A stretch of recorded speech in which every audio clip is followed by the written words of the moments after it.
What's up, everybody? Bam's just getting everything finalized and set up here. Hang on. Yeah, good. My audio's working. Perfect. Yes.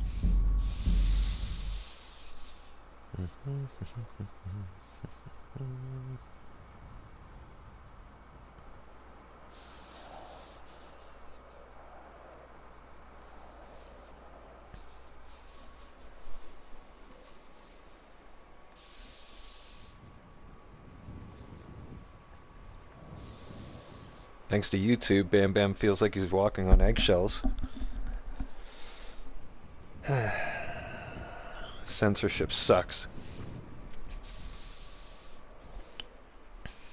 Like I said, some of you growing up in this generation now wouldn't have survived my generation. My generation would have destroyed you. Yeah. My generation was the last of tough warriors, let me tell you that much.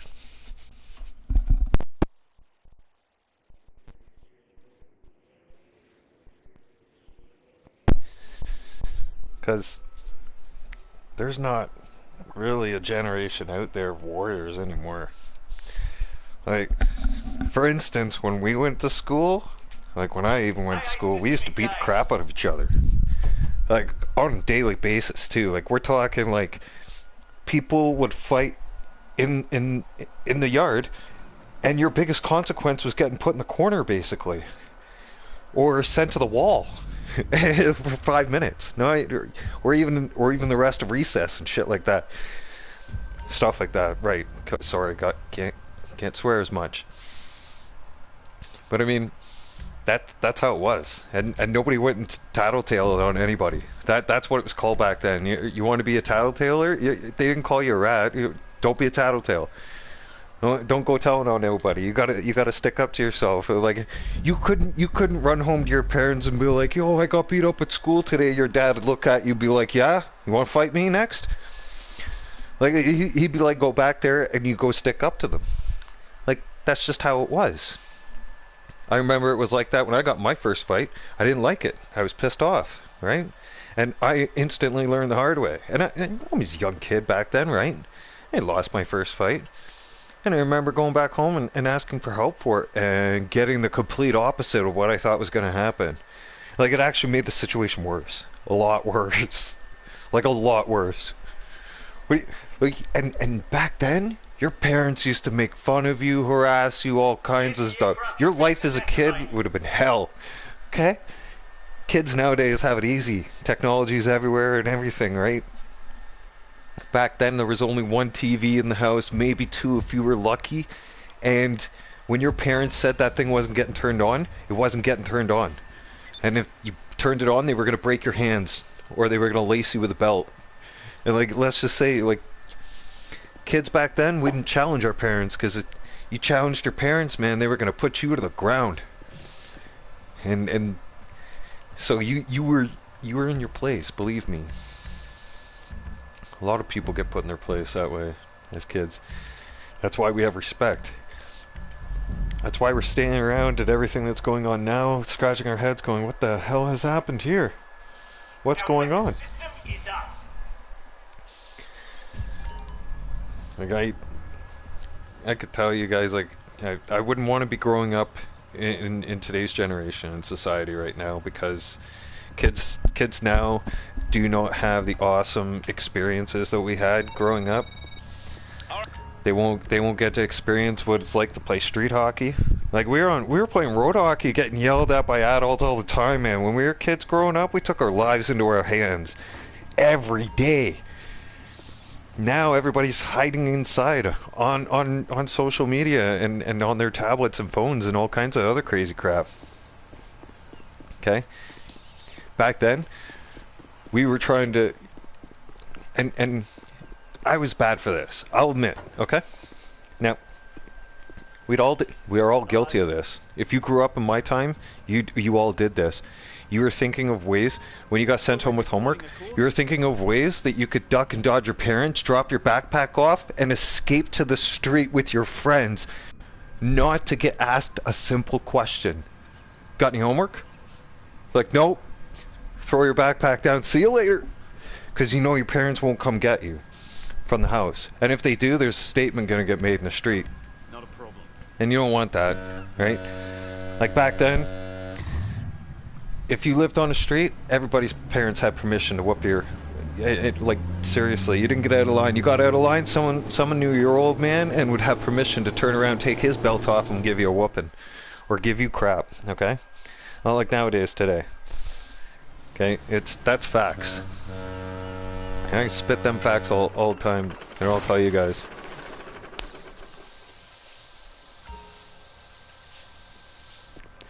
I'd be in the street playing hockey till nighttime. The only time I'm coming into the house is to eat. That's it. Like, we were outside till dark. And the smart ones that survived, and we had street smarts. Because we didn't get kidnapped. Okay? So, when someone says to you and goes, I've got street smarts, yeah, that's a dangerous person. Don't mess with them. Okay? That's a person that knows how to survive the streets and live on the streets and knows how to be alerted about dangers on the streets. Okay? Nowadays, generations now, you guys are taking to the streets, fighting each other with knives and guns and stuff like that. You wouldn't get away with stuff like that in my day. You ever brought a knife to a fist fight? And nobody would let you live that down. That word on the street would travel so fast. Social media didn't exist back then. But I'll tell you something: if you ever been a coward and brought a weapon to a fight, man, the whole town would know about that shit before tomorrow. You thought social media was fast. Back then, we had phones, man. Somebody get on the phone, tell somebody start telling somebody. Next thing you know, you'd be at school the next day. Everybody, the entire school would already know and be looking at you being like, you, right there, you're weak. And let's just say you wouldn't recover from something like that. I've watched it happen to people. This makes a statement that you're not to be trifled with. It's like back then, if you made big fuck ups, and if you were like, well, big mess ups, I should say. If you were like you would have to switch schools if you did something like that kind of thing. Like, you know what I mean? Like, your reputation in school would be blown. Done. That's it. And these are the same people that you've gone to school with since kids. So like you wouldn't recover from that. It's just things people are doing nowadays that I just shake my head at, and I really feel bad for this generation that's growing up, because they're trapped. They are programmed and trapped inside a virtual world that they're never going to get out of. Like, for instance, stop and think for a second. When is the last time you've seen a lot of people outside playing? Kids in the street. When? Barely ever, right? Weekends, maybe now. Kids used to be in the street all the time when I was back. And our parents were on the street too. So, like, before you all sit there and wonder, like, oh, well, you know, weren't you worried about getting kidnapped? No, not really, because some of our parents were right on the front porch, sitting there smoking cigarettes, right? Drinking coffee, beers, whatever, watching us play street hockey, or watching us and keeping an eye on the neighborhood. There was no calling the cops and stuff like that, because people didn't get out of line. Look at how far out of control things have gotten when you turn around and go woke. Seriously. If you believe the left rhetoric, right, and all that stuff, well, just take a look around us. Does this look like America or even Canada that we all loved and grew up in and safe? And hey, no. Nope. Definitely not. It's like you're definitely taking your chances in your own hands. And number two, right, a lot of us already know, we all got divided. Like, literally divided. Like, look at how many people are just hating on people just because of another color of their skin or their religion, or, you know, it's just like no one's community oriented the way it used to be 10 years ago. The way it used to be 10 years ago, people used to be so tight-knit communities that they would help each other. Jobs were paying proper wages. Things were good. Things were organized. The economy was doing good. Ish. I wouldn't say great, but it was doing good. Okay? Like, it wasn't like this. Now, mm-mm. When you put a guy like Joe Biden in control of the United States, and you put a guy like Justin Trudeau in control of Canada, this is the disaster that's happened in the last 4 years. It's gotten nothing but worse. Yeah. Like, Trump needs to get in office ASAP, right? Let's face facts on that one. And here in Canada, Justina Trudeau has to go. All right. Like, that's just facts there too, because he sold out his own Canadians and then some. And like there's a book I could write about what that guy's done in the last 8 years that I've been keeping track of, and I'm surprised he's not in prison yet. So it's just it shocks me about how there's really not even responsibility or even accountability for actions anymore. So, which is, I mean, if we're gonna go down this road, sooner or later, I'm gonna start putting some stuff together, and I'm gonna figure it out that I could start getting away with some certain stuff, and just start to claim that, hey, I only did it because I did it, right? No, nobody else is getting held accountable, right, for certain actions. Eventually, other people are gonna start realizing that, and I missed out on that one, like myself.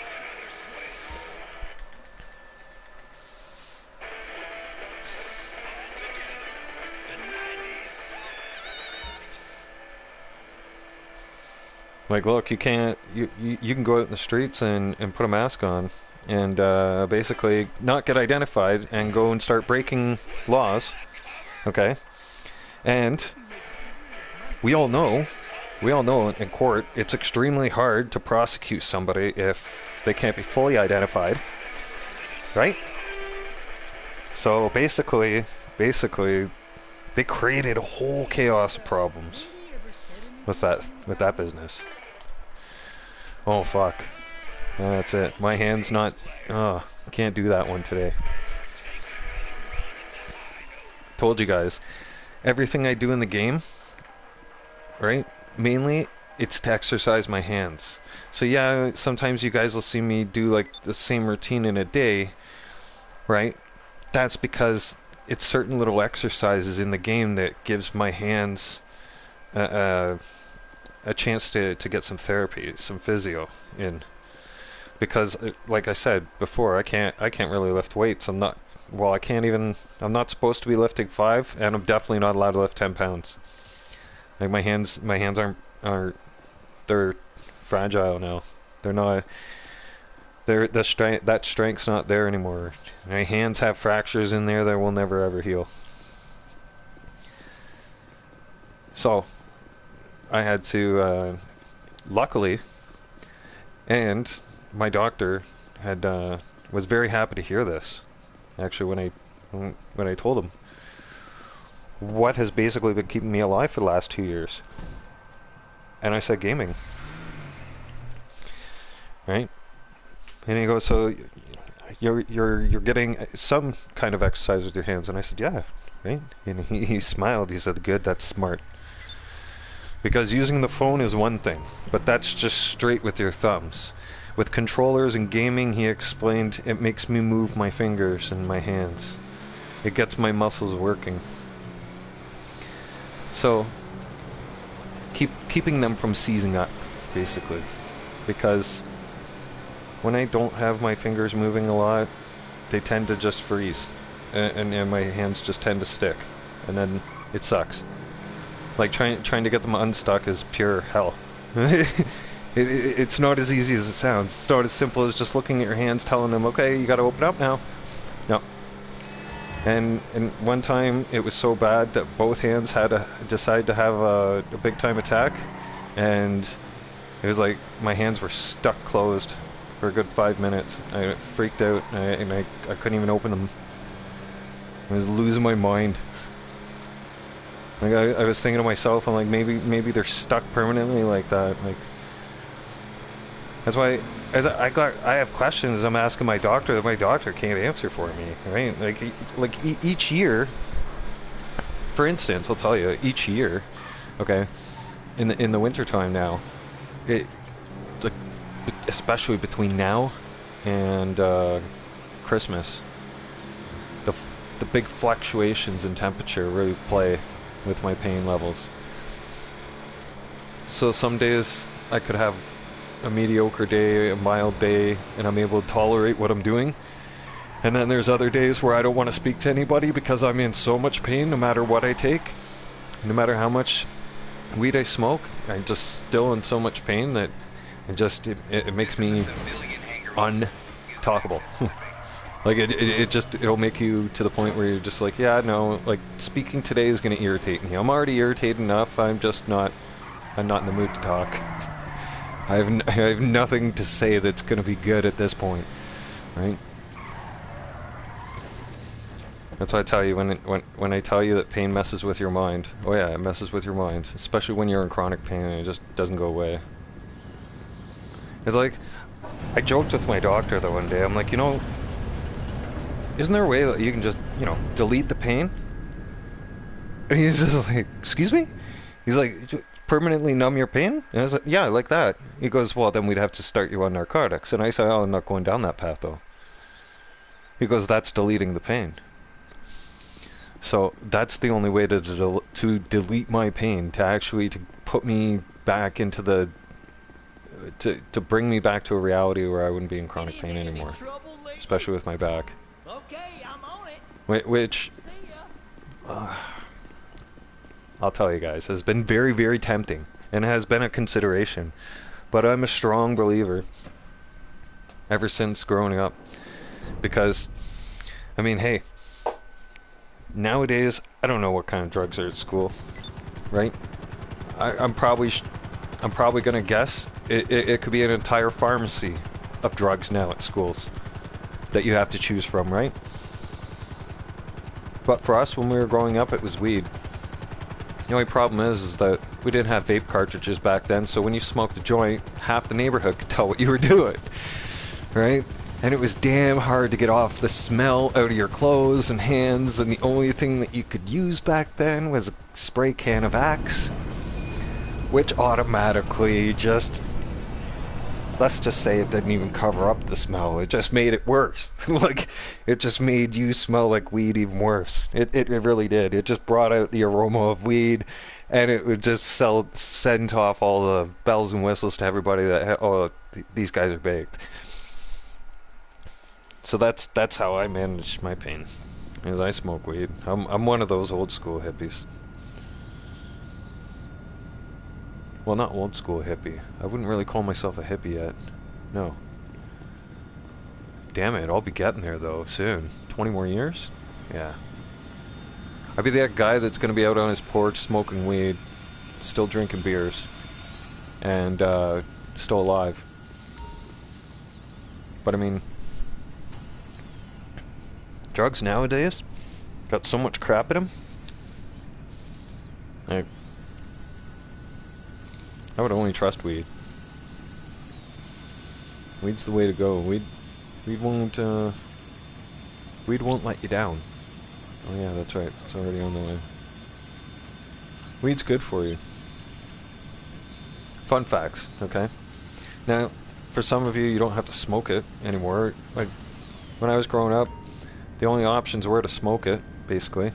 Now, we've got edibles and vape cartridges. My personal favorite's a vape cartridge. Because, I mean, it's just so convenient, and you don't have to go anywhere. There's no going outside. There's like, so it's perfect. It's perfect for bad weather too. Like, you just crack a window open, couple puffs out the window. That's it.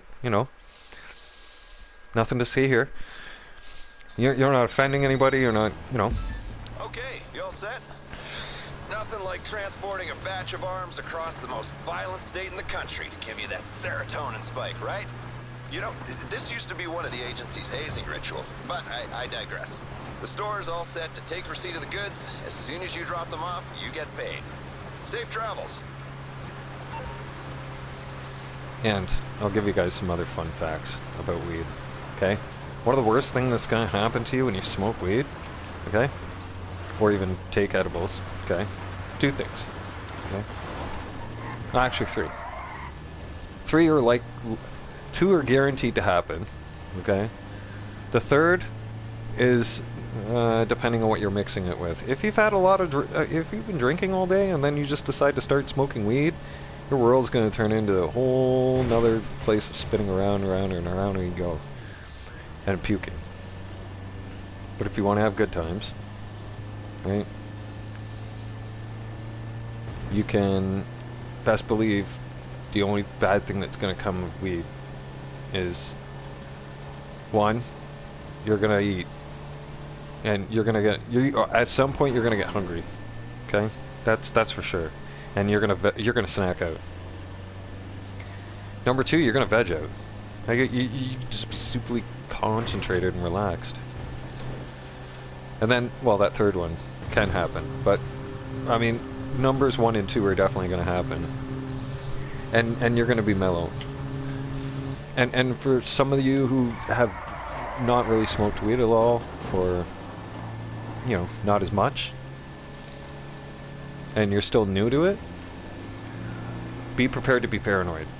Okay, that's normal. Okay, that's even been us since kids when we were growing up. It's like, oh my God, we smell like weed still, and we still have a whole we still have a whole afternoon of school. How do we do this? Like, oh yeah, that's when you're freaking out. Like, I remember my first time being baked, and it just so happened to be history class. And my history teacher like nailed all 4 of us, and I sent us to the office. But still, she was like, copy down the note, start copying down your notes. And my one buddy was like, he's trying to write the note, look at the board, and trying to write the note, look at the board. She's like, what's wrong with you? He's like, I can't write the note, I can't copy the board. She's like, write it on the paper. And he's like, I can't get it to move. She's just like, let me see your eyes. Are you guys high? I was like, back then, why did they ask us stupid questions like that? It's like, you know we're baked. Like, why ask us if we've been smoking weed? You can smell the weed on us, right? That's why you're asking. That's why you're, you know, that's why we're being investigated. Like, that's why we're busted. Kind of thing. I don't know, see, I've been smoking a little bit, so I kind of go on, I get stuck on the topic like weed. Yeah. But it's good for you. It's good for the soul. Plus, a lot of great things get made from weed. Oh yeah.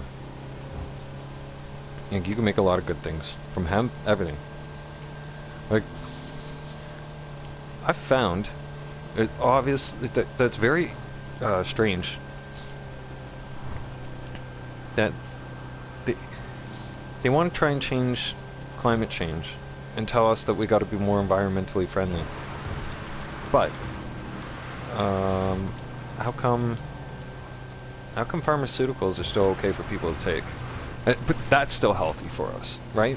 It's not healthy for us to pollute the planet anymore and the carbon.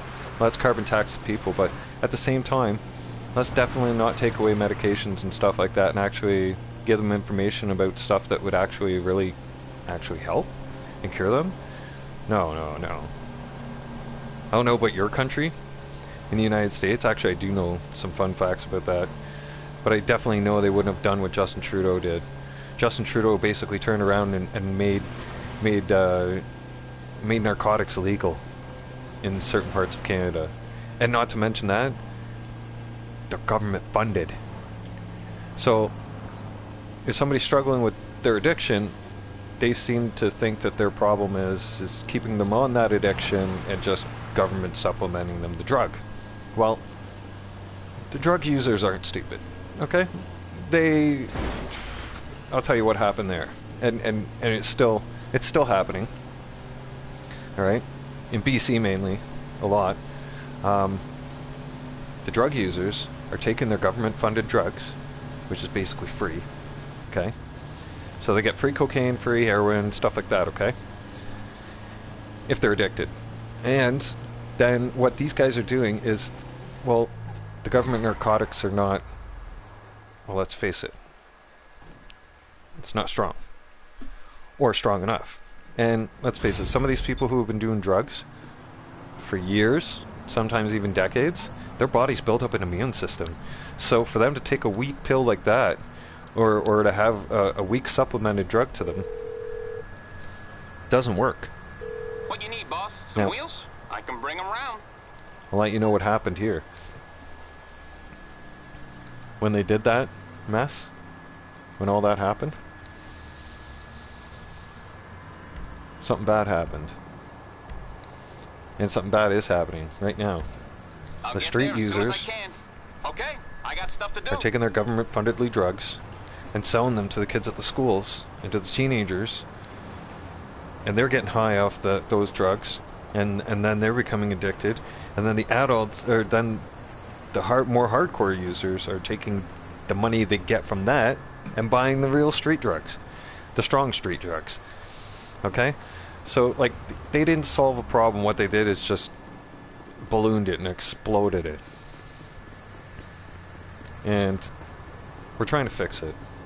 Like, we really are. Mental health, that's why another reason why I'm becoming a big advocate for mental health, because like I said before in my last stream, I also suffer from it, and I know how just important it is, and I know what it's like to have a system that has completely failed and just an absolute gong show, and wonder and ponder to myself, like, why isn't this being fixed and nothing's being done about this? And then I started to realize that, hey, things don't change unless you change them. Sometimes you have to be the change for things to start getting changed. And sometimes you have to make your business and put it out there. And you're gonna have to be the example, right? Because sometimes if you want things to be changed, then you have to get yourself involved. And sometimes that means like getting deeply involved, like balls deep. Like that's where I've gone, right? I've put my stuff out there for you guys, right? I know there's a lot of you who sit there and don't talk about it and are ashamed. And you think, and I know there's still a big stigma on it, on mental health. And people shame other people for it, but it's a real struggle. And too many souls get lost from people who won't talk and who won't open up and just reach out and say, hey, I need some help, or I need to just talk to somebody. Because I know what that's like, everybody. I definitely do. And I figured out that I can be the change, and I can help change the system and make it better. And at least put an effort in, and at least put a legacy down, instead of staying depressed and letting depression swallow me, and letting what happened swallow me, and not letting it take control of my life like that in certain aspects. And with that I mean that I've at least taken back some control. Not all, but some. And for me, that's a victory. And I mean, if you can help somebody out, and I had to do some thinking about this too, because there were some people I lost in my life that were close to me that I'll never get back, because they're just gone. And that was mainly because the system's broken. It takes so long to get a psychiatrist, a counselor, anything, even a referral, even a doctor's appointment to go in to get all of that set up. Like, you guys don't even know, like, it took me months and months, years, 2 years, almost. Our systems are so backlogged and so stretched to the breaking points that they weren't ever made to handle the capacity of mental health crisis that's going on in our streets and in our society. So, and with certain individuals not getting the help that they need are also getting to their breaking points, and now we're seeing violence erupt out in the streets. And it's unfortunately it's those people's way of crying out for help, but at the same time they're also done with crying out for help because they've been crying out for help for so long and no one's listened. Right? That unfortunately, like you, they get up into a bad place, into a dark place, and end up having what's called a snapping point.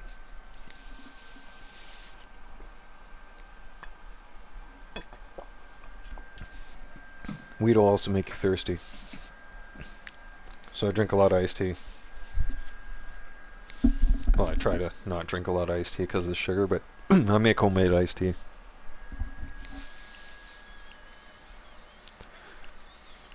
But still, if sharing what I go through and being there to answer the questions for people, then because I know we're all dealing with some really tough times, and Christmas is right around the corner. And I know some of you are in such hard places right now, in such dark places that you don't even know how you're going to make it through Christmas. Well, let me tell you how you're going to make it through Christmas. You're going to stay strong, okay? You're going to get through it, and you're going to keep pushing forward. You're going to keep doing it every day. Because I know that it sucks right now. I definitely know it sucks. And Christmas time for me is one of the worst times of the year, because this is now going to be my 4th Christmas alone. So it does take a toll. So BAM is understanding when it comes to things like that as well. That's why I think a lot more people should be volunteering their skills. If they have a skill set and you're willing to talk to people, then try to help some people. Right? I mean, not everything has to be done for a price. Because I know I should go back into schooling and take it and get into it as a career, sure. And that's likely going to be the pathway I take now and pursue. But in the meantime, if I can help people for free and even just give advice, and we can open up the conversation, then it's going to change, right? And then maybe that will inspire someone else to do the same what I'm doing. You guys see where I'm going with this? And then it'll have the snowball effect. And then sooner or later, we're all going to figure out that, hey, mental health's a big thing. We need to step up and help each other out. Right? Because the worst thing that can happen is for the people to be divided. So let me give you some fun facts. If those who are in power of us, and these are our elected officials, by the way, notice that we're getting too divided, and that they have the power over the people, then they will take our freedoms away.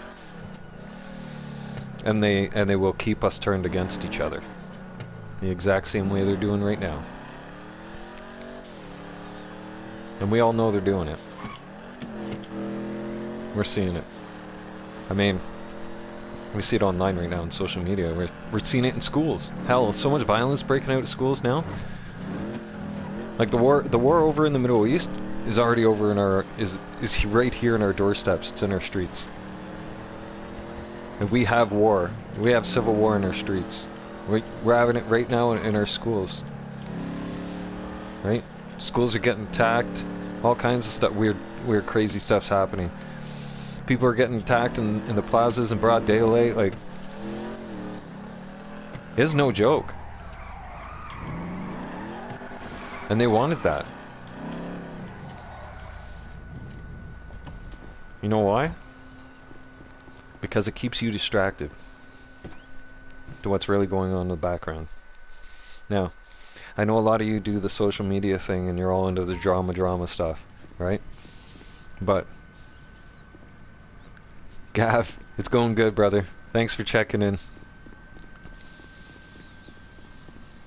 You keep streaming Tomb Raider, man. Yeah. Because trust me, that game has come a long way since Tomb Raider 1. And Tomb Raider 1, by the way, she wore the very first Tomb Raider, she wore like a light blue hot shirt. Like her body was like super, super hot. Like it was just like she like she was a full blown hottie. Like that for the computer. Oh yeah. And that's how she sold right away too. It was Tomb Raider back then had the best graphics. One of the best graphics games, and yeah, that game just took off. It got super popular. Well, yeah, I mean, I could tell you, well, some of you know, like, games compared to some of the games out there now, compared to some of the games back then, some of the games back then were sexually contented, like, to the core. And they exposed some stuff. Hey,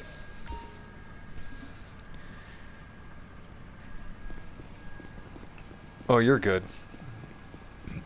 You're good, Gav. Appreciate you, brother. It's true, though, dude. Like, we go to school sometimes talking about all them. And like, oh, you see the hot character in this game? You see the hot character in this game? Look at the hot character in this game. It's like, wow. Now, it's, no. Now it's like fully clothed. You know. Really, some of you wonder, like, why do you have female character in GTA? Because I didn't want to look at a guy character. I was like, when I really got to sit down and be involved in GTA during the start of lockdown and all that stuff, I was like, oh, this is going to be awesome. I'm going to make myself a hottie, right? I'm going to make the most perfect, hottest character there is. Because I'm going to get to look at that, right? I'm going to enjoy looking at that, so... And then, my other PlayStation account, I made same character, gave him, I can't remember if I gave him the blue mask. I did give him the blue mask, but same uniform, and I made him the dude-looking dude version. So, if you ever see my dude version pop up, you know this account got a suspension slap or something. Like it's happened before. I think my longest suspension one time on PlayStation Network was a 60-day slap, and there was no way in hell I was gonna not play GTA for 60 days. So I'm just like, the hell with it. I'm starting right back from square one, and that's why on this channel you see like you'd see two characters of mine on this channel. You'll see the guy version, and then you'll see this version. And in the guy version, I showed you all how I basically go from 0 to hero. And what I mean by that is, like, go from rags to riches, basically. Like, I went from GTA broke. I showed you guys how to grind it out. No shark cards, no nothing. This is how you do the grind, right? Good to see you, boss. Bam educated you guys all and showed you how to grind. How can I help you? I mean, the your grind voice is there. down. Like, it's hard, of course. Like nothing in GTA comes easy or fast unless you get shark cards, and you're gonna blow a whole hell of a lot of money. But if you want to learn the game, and you want to have a lot of fun doing it along the way, and achieve some awards and have some experiences, then go through it. Do the grind. It's worth it. It definitely is worth it. I'm sitting at over $100 million. And I grinded for 3 years. Like it's possible.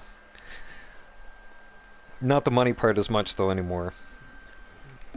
Back when I started like grinding hardcore, we still had access to KO Perico, and it was simple, and we made a lot of money on KO Perico. Now it costs $100,000 and it doesn't pay you for your time and effort. Like, I configured GTA out that way, and I educated you guys that way for it. Because I started figuring things out in GTA because, and I'm gifted that way in a sense that I'm blessed because unfortunately I have ADD and ADHD. So my brain operates differently than most people's. My brain's operating on faster level capacities. So for instance, you notice my driving and I'm able to handle the car at fast speeds and manipulate it and do all those types of things because my mind is racing at that speed a lot. Like I can control that. But that's kind of like a, I guess the best way I can explain how it is like my brain just operates differently. It thinks differently. It thinks faster. It does a lot of thinking, and then it processes and information like quick. I started figuring this out when believe it or not, at school. And I figured it out on my own library. And I just started to, like taking in information, soaking it up faster than anybody else. And then, but still being hyper about it. Like, and when I mean hyper about it, like I mean hyper. And so like I get excited to the point where like my heart rate starts to increase. Even in the game. So I really gotta watch what I do sometimes. But I'm able to figure out things that like an average person wouldn't be able to quickly figure out process. Like for instance, I was able to financially master GTA to the point where I made the game pay me to play the game. Right? I figured it out that way. And then, well, like, for the longest time, people were like, well, what the hell are you talking about? And they're like, you're cheating and this and that. And they see my level. Like, at that time, I think, like, level was up. By the time I finally broke the game and completely figured it out, like, to how to ultimately have residual money and never run out of money, I think it was up in the 300 levels. Yeah, it was like 400 levels ago. And people would be like, you're cheating and yada yada yada. Well, no, I'm not. The more and more live streams I did, actually, the more and more it showed too, right? Like, I'm not trying to brag or anything. I'm just saying, like, that's to explain how my mind operates on a fast gear on a fast level. And believe me, I don't like it. Because it's hard to sleep at night. Because my mind doesn't want to stop thinking. And then when my mind doesn't want to stop thinking, my chronic pain's there. So then my mind plays with that too. And it's like, wow, you really need to give me a break. You know? But I swear my mind's just like, nope, nope, we're just gonna keep going 100 mile an hour down in the fast lane. So I wonder how long it's gonna operate on that speed.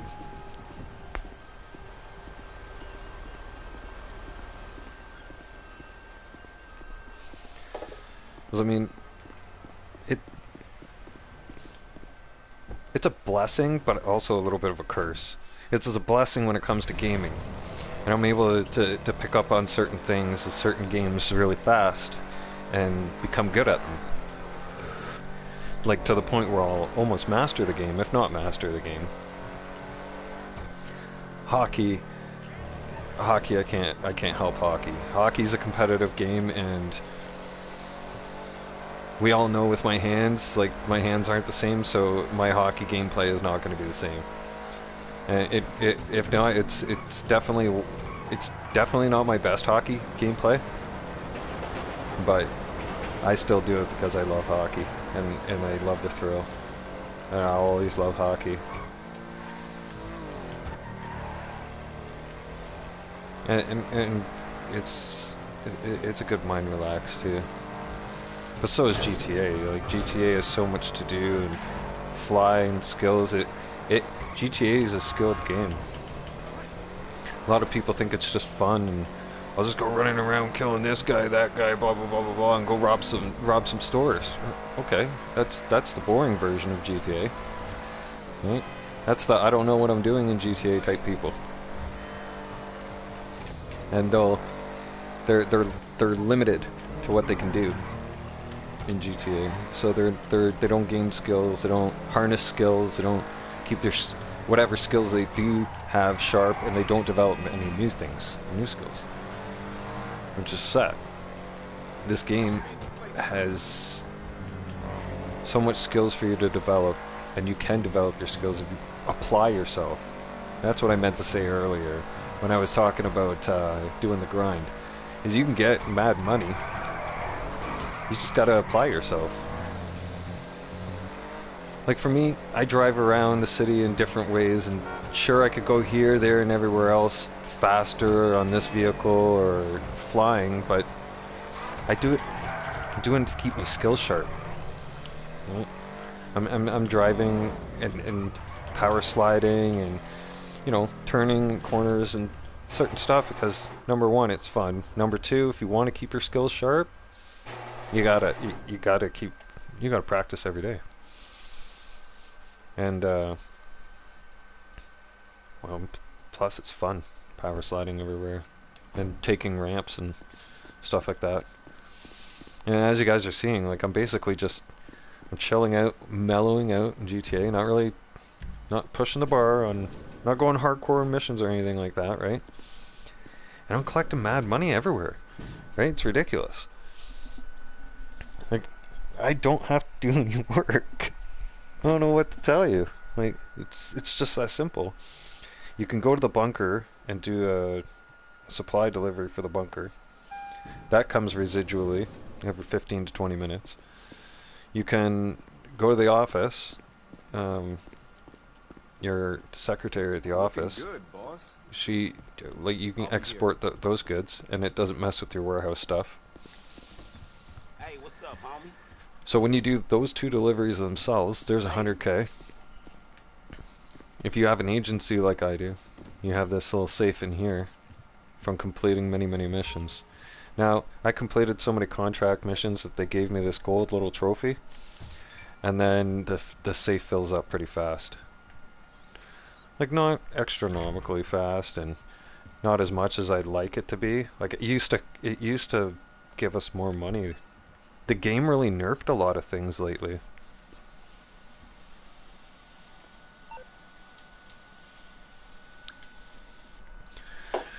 Rockstar kind of said, like, oh, they're making too much game money. We need them buying shark cards. Or they want you to buy shark cards, so they make the game harder. The KO Perico wasn't even... Two summers ago, 2 years ago, I could tell you guys, before my accident, the KO Perico was a breeze. People were doing KO Perico like... I was doing anywhere between 5 and 10 KOs a day. Because it was just that easy. And it was like, we're making money today, boys. Like, no messing around here. It's like me and the boys. That's why you don't see us together as much. Is because we've done it all. Like, that's what I mean. Like, it's not. We've mastered the game, so it's not fun. I wouldn't say it's not fun for us, but it's not as fun and exciting as it used to be. Even for me, I mean, once you get to a certain threshold in GTA and you've made everything, you're just like, okay, I'm gonna sit back, just digest this and relax and chill and kind of do whatever I want. But for a while, I was on the grind. Like, I was working hard. Like, if I wasn't in KO Perico, I was running crates, and if I wasn't running crates, I was running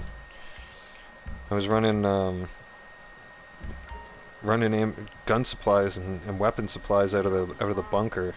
Scary ass shit. Even when I saw his ass coming down the block, I was straighten up.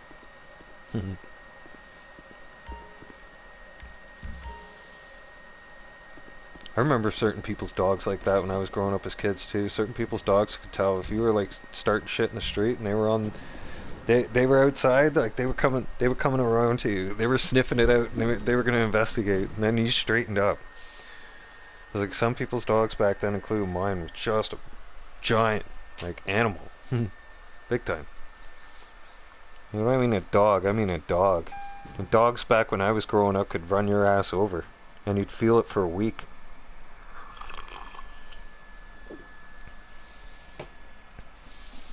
If my dog got too excited and he accidentally like headbutt you with his head and his nose, wow. You were feeling that. That would bruise you. You were feeling that for a few days. It wasn't an easy recovery. You know what? Speaking of missions, actually, I think I will crack off a mission. Why not? Because I used to have, like, I used to do myself a routine like that as well to keep myself busy. If you guys are ever like you want to change things up, do it like, you know, I like to I like for it to so I make money everywhere I go. So I don't like going somewhere without touching money. And if I'm not touching money where I'm going that place, I better be going to that place in order to make money. That's kind of the way I like seeing things. Everything Ev- okay? Even in the casino, I make money. Stay safe. I can make money or take money from the casino. It can go either way. Hey, what you getting into? You're finally in your own bed. It's not, Chop's not hanging out in my apartment. You know I'm talking about you. Alright, shit. It's See like the you game can hear you. Oh yeah, mission time. Where am I going? I already got ammo. Ammo and body armor's good. We are good. Like, yeah, see? The world is mine. That's the way I see it in GTA. And the way I see it in GTA, I own this place. Right? This world is mine. And that's a pretty good feeling. That's a nice little break. It's a nice mental break away from, if you want to call that reality out there in the general public. I call it a shiz show, okay? And, well, let's just be honest. It's a circus out there. Okay? And it just keeps getting... It just keep that shit show just keeps running and running and running and getting worse every day. But if you do... See, I've earned $35 million here, down here. 35.3. So yes, ever since the agency first dropped, I got this place.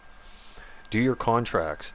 First of all, when you buy this place, do the VIP contract, and it will take you through all these missions. And it's fun. It's great to do the whole storyline of mission stuff. I replay them once in a while, and since I lost all that content, this actually does give me a reason to do missions over again because, and there will be certain ones I do over again just because of that fact of losing all the content I lost. I had something like in 2 years, I know I didn't have a lot of subscribers at first. It took a long time to build, but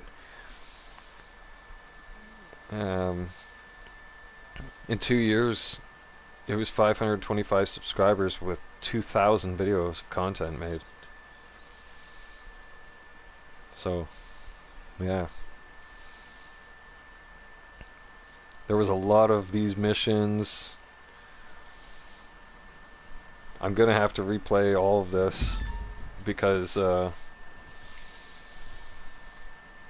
maybe we can even make that a tomorrow thing to start because it's a good idea. Get back into it. Is this channel I gotta get content on ASAP.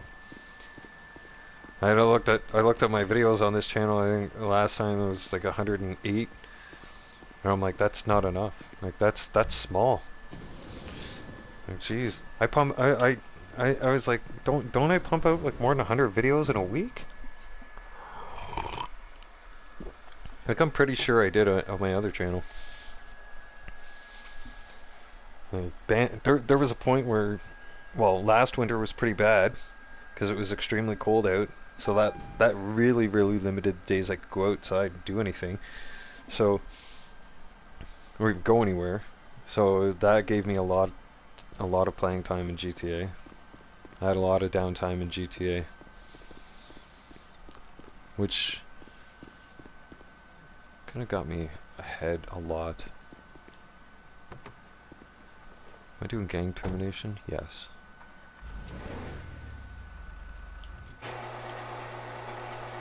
I'll show you guys what I use for gang termination. Oh, we got two options actually. We can use a Savage or we can use Hey, tank. so you know those Neo brothers? Oh, Man, those mangy motherfuckers we're using a foaming tank. out the mouth. Well, check this. It's your lucky day. Our client runs the sawmill up in Paleto Bay, and he say those clowns are sniffing around the business. Look, he don't want to wait and find out what the fuck they planning. You feel me? Now, the cops, they ain't gonna hit them first, but we will. So take out whichever ugly fucks look like they running the show.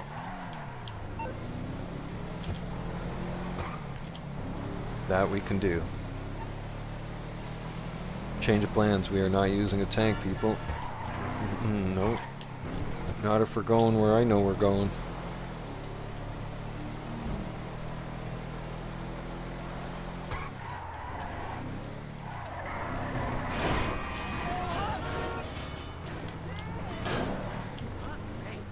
There's two things I might use actually.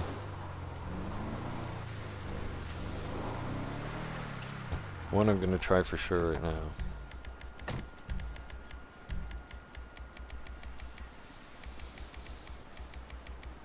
Now, it gets a little intense up there, but the riot shoes should hold out.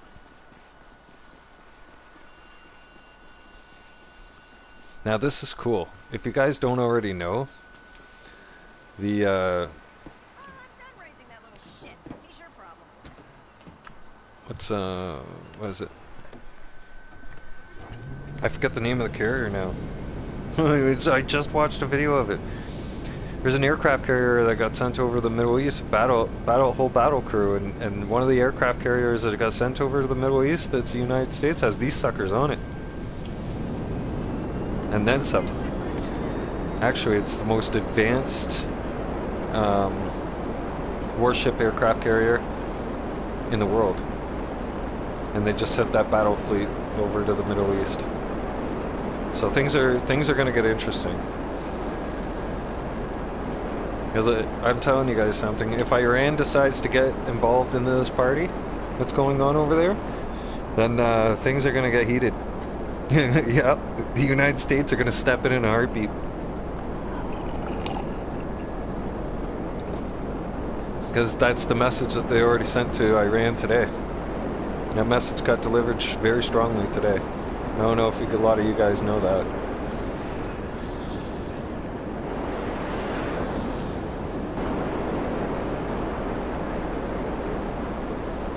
Because Iran's trying to launch their long-range ballistic missiles at Israel. And so the U.S. has gone there to basically tell them that if they don't stop, then they're going to get stopped. Basically, they'll catch a slap. And Iran doesn't really want to get slapped around by the United States, because they'll lose that fight.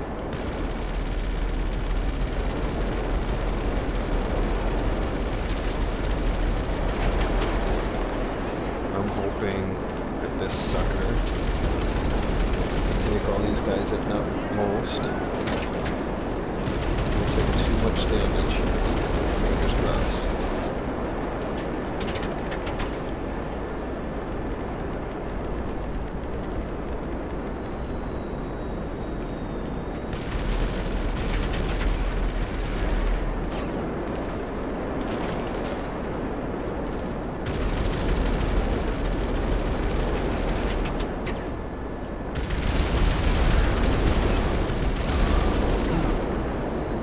And yes, I think they're the F-35s, and everything that this sucker does in the game is what the sucker does in real life as well. This sucker does not need an aircraft carrier to launch from. This thing can launch from anywhere.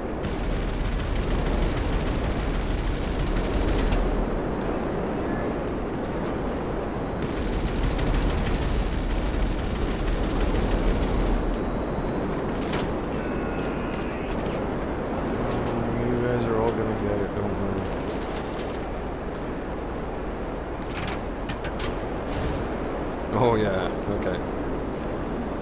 Alright. Note to self, we won't be taking this back there.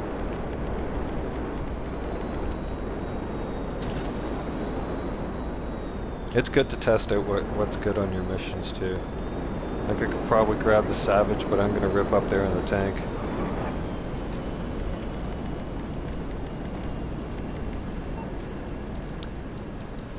Let's go for a rip, bud. In the tank.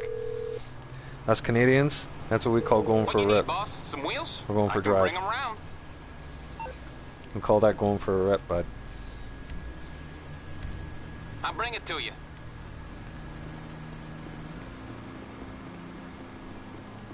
Oh, there it is. Banana! Yeah.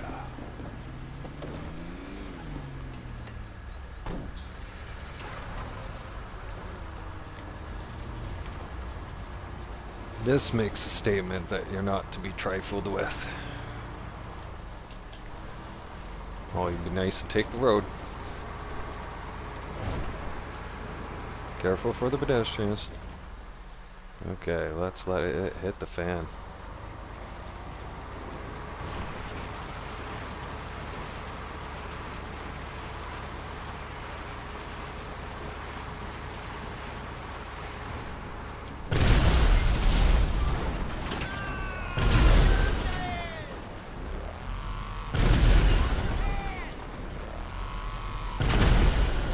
Cletus is gonna get it! Come on, boys, plenty to go around.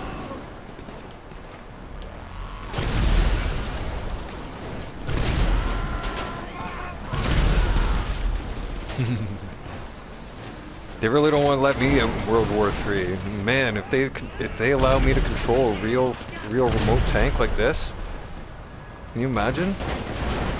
Oh. For gamers, the army would be a cool place to join right now.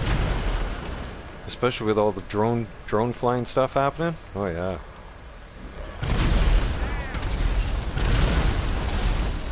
That would come naturally to me, because most of the controls are just like the controls we're operating right now. And you guys have all seen how I can operate in a Kula helicopter. Oh yeah. Just imagine. Okay, technology. A lot of people, this hasn't sunk into a lot of people's heads yet. Okay? While we've all been fighting and squabbling over each other, the militaries have been busy the last 3 years building stuff, and technology has changed. Okay? So, some of these tanks driving around, especially in the Middle East, they're remote controls. No BS. Some attack helicopters are flying around in the sky. Remote controlled. It's a scary world we're living in. And with the amount of drone attacks that Russia's been doing over to the UK, just imagine when drones get let loose if they did in our own country. And there's pilots for those. And what do you think the simulators are? The simulators are games just like this. So, and if you guys don't think that's facts, then I don't know what kind of... I don't know what to tell you. You live under a rock. You think the world hasn't changed to be a very scary place? I'm waiting for them to release the Unisols. You guys think that's crazy, but look up Sophia. It's this AI artificial sex doll that talks to you and does everything you can imagine. Except walk and move around. And actually, no, I stand corrected. I believe she does. But that just gives you an idea of how far they've come with AI technology. And they've got robots that can just completely walk around and act, talk, and walk like us. So, there's always one guy. This guy is either hiding in here, Yeah, he is.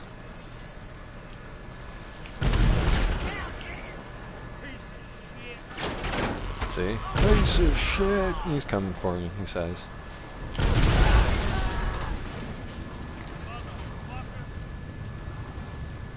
But yeah, just think if technology has come so far as it has, right? And it has advanced. Now, no one's ever thought about all the private militaries that are out there. Like, say for instance, like, look at me. Like, for instance, there are mercenaries out there as rich as I am, okay, and that run their own mercenary outfits, okay, their own little whole army, right? And they have a surplus of money. What do they do with their surplus of money? They invest in technology stuff, okay?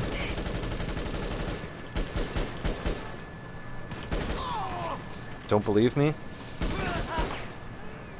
I'll tell you guys something. The military created a laser weapon. It's going on the new aircraft carrier that's out there now, as we speak. It's gonna be set up on that thing as a test, and it's because there's still one, and it's because that the newest and toughest aircraft carrier that's out there in the Middle East right now that just got sent there. Again, I forget its name, but I'll look it up. It has enough leftover nuclear power. Number one, it can stay running for 50 years. The 2 nuclear reactors on board do not need to be maintenanced or even recharged. And it produces the power needed to operate this laser guided missile stuff. And this laser's powerful too. And this thing is able to take down drones, missiles, all kinds of stuff. And it's going to be it is the most advanced technology, the most advanced weapon in the world. It's some pretty interesting stuff, considering that they're going to mount that into the combat zone right now. Right? What better time to test it? All I know is our world's going to change by Christmas, or even before. It's already changing now, but I'm going to say it's going to drastically change. Because Iran's sitting to look to get themselves involved in this conflict. They're trying to get themselves involved in this conflict. Now the United States is going to sit there and say, no, you're not allowed to. And they're flexing muscle and making sure that Iran doesn't even do it. And then as soon as it's like they said today, as soon as Iran does it and decides that they're going to be full circle in this, then the United States has no choice but to get in direct conflict with Iran. And so that'll mean you have 4 nations at war. Okay?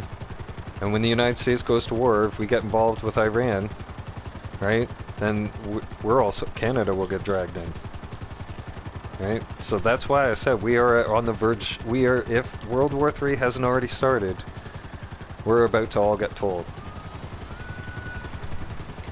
And it's funny how they've been distracting us all with everything else that they can, and not giving us the information that, hey, China's being quiet, right? And they're pressing, and they're starting to press their luck with the Philippines, right? So all these things are happening all over the world right now. And fun facts, a lot of you haven't stopped to you're too busy on social media to even realize what the hell's going on. I'm going to try and download some information to you guys to save your lives before you're too distracted and you get too shell-shocked of what's about to happen. Because what's about to happen is global war. And there's 2 battle carriers, and there are 2 battle groups from the United States. Okay? Aircraft carriers never leave alone. They take a whole little miniature fleet with them of warships and cruisers and all kinds of submarines, and holy, it's no joke. Like the amount of response that just got sent over there to the Middle East by the United States people should have all of us on the edge and scared, because that means it's go time. Is it people? Like the heavy stuff's out now to play. There's no joke anymore. It wasn't a joke to begin with, but I'm saying now it's even more serious because now they've brought out the big toys, and I'm thinking like we're gonna get China's gonna make their move. North Korea's a puppet for China, so Kim won't do anything until China makes their move. That's my predictions, anyways. And once the U.S. is already involved with Iran, then I think that's when China's going to try and likely make their move on Philippines, or they'll make a move for Taiwan, and they'll make the U.S. get involved with two conflicts at once. Right? That's how I can see it happening. That would make sense to me. It'd be a good strategy, right? Because you got to remember, countries like Iran, North Korea and China, they talk. They're friends. Okay? They're not enemies. So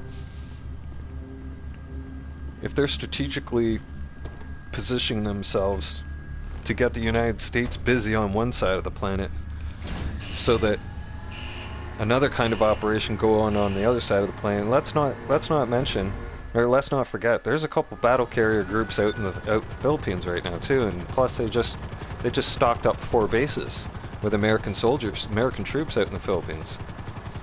Yeah. I don't know if you guys remember that. It was like what? Back in the summer. Yeah, back in the summertime they stocked up troops in the Philippines. The Philippine president brought them on to 4 bases. Let the Americans come over and operate 4 bases now. So the Americans have a pretty large presence over in the Philippines too. So now now there's 2 large presence of the United States on 2 sides of the planet that are potential conflicts. Well, there's already the conflict happening in the Middle East, but I mean that's just about to explode even worse. Just letting you guys know. So pay attention to everything. Don't pay attention to mainstream media, because mainstream media is gonna try to hide what's really going on, and then they're gonna try and pin everybody against each other, just like they've been doing forever right now. So they're not gonna, like for instance, some news medias won't classify Hamas as terrorists. Like, why? Like, are you serious right now? So it's stuff like that. It has to be addressed. You have to really read your stuff they're giving on the news. Thank God for streamers like myself, because there's other streamers out there like me who are telling you guys how it's going and what's going on, and we're getting our information from our sources, who are people or like war preppers and like real off the book not ex-military, like retired military people that are coming out and speaking, and they're on their channels, but I mean even some of their stuff is getting censored, and because they don't want you There's a trailer waiting for you nearby. Just right. hitch it up and bring it to the drop-off. That's it. As this fighter jet takes off right in front of me, don't you hit the truck.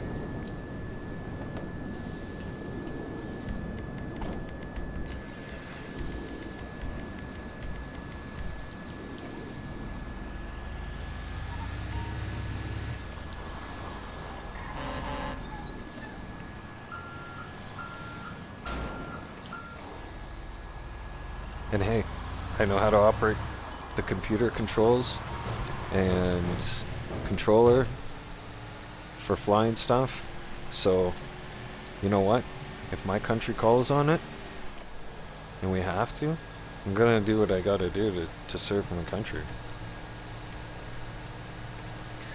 So I'm having a feeling we're all gonna, not all, but there's gonna be a draft coming soon, people. And and people aren't going to like it, but when countries break out and go into full war, they draft your ass. If you're healthy enough to fight, you're going to fight. You don't have a choice. You're going to fight or you're going to jail.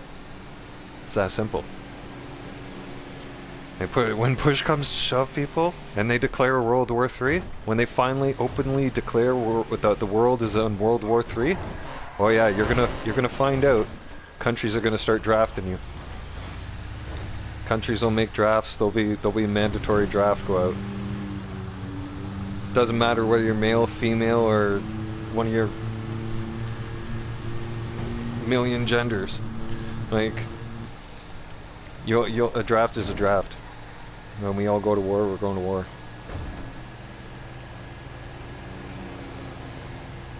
It's sad that actually it has come to that. It's sad it came down to this. I don't think that conflict is necessary. I mean, it is to a point. To keep borders safe, yes. Okay? To keep the bad people in place. But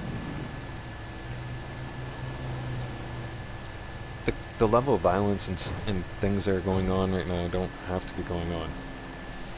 We can get along. People can get along. The human race can get along. We'd be better off if we all did. I mean, hey, if we all did actually decide that, hey, we're gonna be human beings to each other, and we're just gonna be civil, we could solve world hunger. You know that? We could solve world hunger on our own. Communication's key. Because we'd be able to get along, so we'd be able to have more community gardens.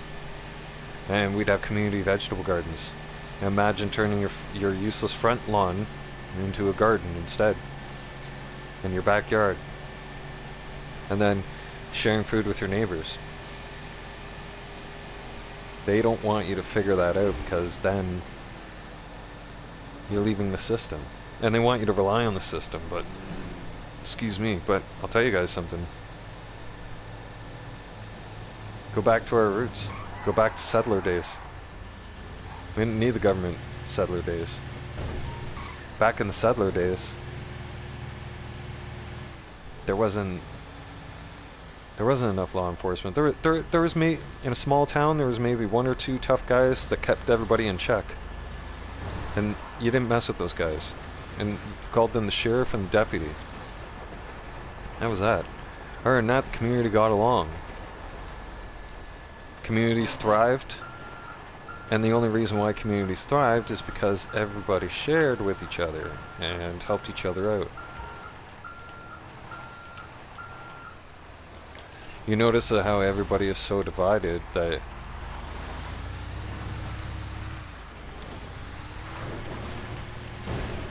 some communities don't even, talk to their neighbors or anything. It's weird. It's just unheard of.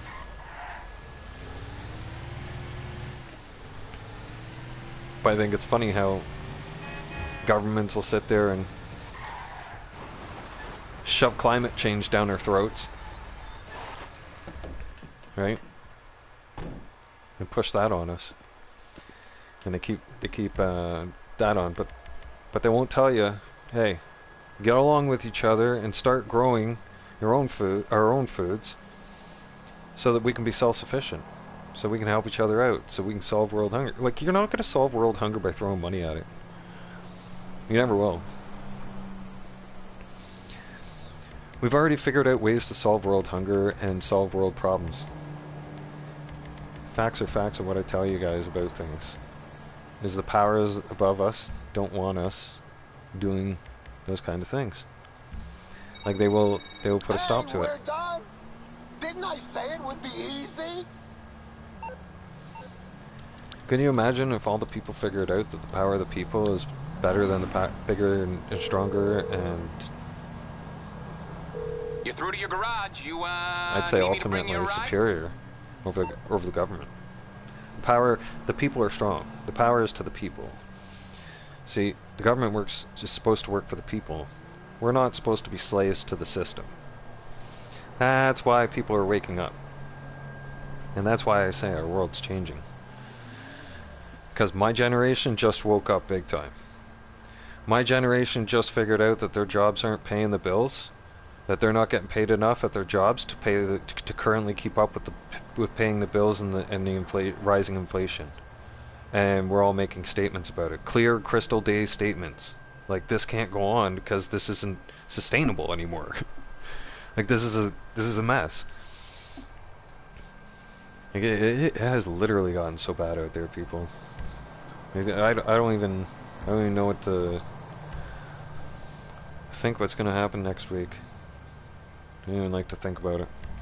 I'll get there as soon as I can. Alright, I'll get back to work. But I do know I figured out their game. I figured out all their bullshit, their lies. I figured all that stuff out. And I've been keeping going, and I keep paying attention to what's going on in the world and all the conflicts around the world, and I've noticed something, okay? This is very weird, but I'm not surprised. As soon as certain conflicts come up, and it gets too violent, and there's, you know, stuff, really important information, they turn around and shove something else in our faces in social media and quickly distract you away from what's really going on in the background, kind of thing. And they throw a few different things at you, and they'll bring back like the health scare again, and then they'll throw in a little bit of the health scare, and they'll throw in a little scare about something else, and throw in some other stuff to mix it up, but ultimately get your mind off of what's really going on. And what's really going on is that each and every single well, not each and every single country, but all the superpower countries of the world have been building their armies for the last 3 years, including China. China's building on their army massive now. Holy crap. Like, they are ready to go to war. No joke. Like, they're ready. They're ready for an invasion, and I wonder who it's going to be, and I pray to God it's not us, because that'll be a bloodbath. I'm telling you guys. I feel like going to the penthouse. I've paid attention to what countries are making what moves, and with their militaries, and what's going on, and it's quick and easy for the government to distract people about what's really going on and give them something else to be mad and anxious about and fighting with each other about, because ultimately when we need each other the most, we're not going to have each other, because we'll be so divided, and that's what the enemies want. And the enemies have already been doing that. I mean, TikTok's been having a huge role in that for a while now.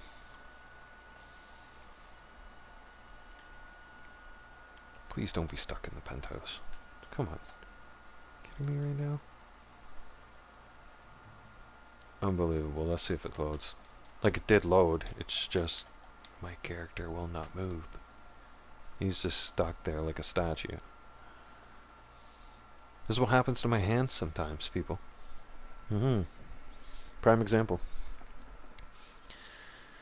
It just gets stuck. And it's like, you want them to move, but they won't move.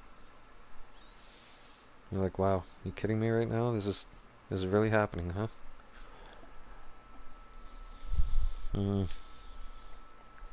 Well, maybe they'll end it for GTA for now. I'll find something else to play.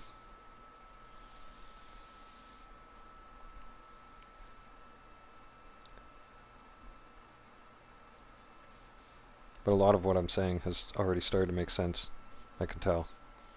Because none of you have called me crazy yet. Because pretty much everything that's coming out of my mouth is exact reality of what's going on. And that's just facts. We can't. There's no hiding them. I mean, it's all out there. It's everywhere we go now. It's all over the place. You can't unsee that stuff, and you can't not know. You can't not sit around and start wondering like, when's World War III kicking in?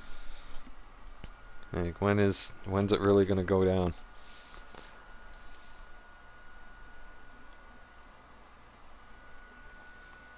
I'm gonna make a prediction and say like things might just get a little heated and escalated by Christmas time. Even could even very well be before, but we could see some other kind of conflict pop up by Christmas at latest. But right now, the way it's looking, and I'm just gonna say this before I end the stream, is nothing. Nobody's calming down anytime soon. Okay. If anything, everything's starting to escalate all over the world, and it has given a violent shove into escalation since the last week. I'd say in the last week, things have been given a very violent shove into a change in the world.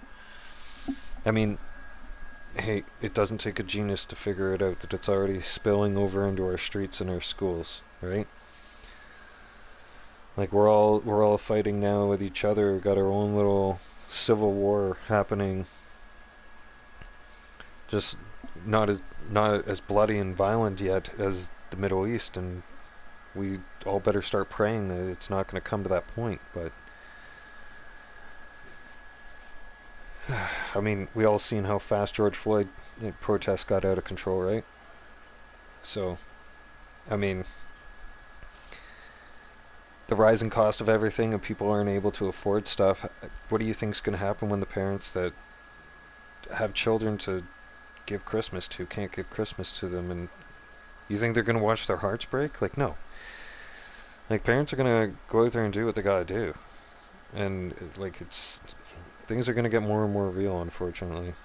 Just take care of each other, stay safe, be vigilant, pay attention to your surroundings, and for God's sakes, do not walk around with your headphones on, especially nowadays. You better keep them things. You leave your house, you keep your headphones out of your head and off your head. Pay attention to your surroundings. Don't be glued down on your phone either. Just don't do it. And if you have a problem with staring ahead and looking forward when you're walking, and you get too embarrassed and you look down, because I know some of you do. I've studied people. I watch how some people act. Some people are so insecure that when they walk past someone, they'll look down because they don't want to look them in the eyes or the face, because they're afraid they're ugly or they're afraid that they're going to get judged. If you have that problem, put on a pair of sunglasses to leave the house with, and keep them on the whole time. But for God's sakes, pay attention to everything that's going on around you. Like, leave your damn phone alone. Like, if you're going somewhere and you're walking, put it in the pocket, leave it there. Check on it when you get to your destination, okay? Unless it's important. Unless it's dire need. Because facts are facts now. Leaving your house now means taking your life, taking a chance with your life. Because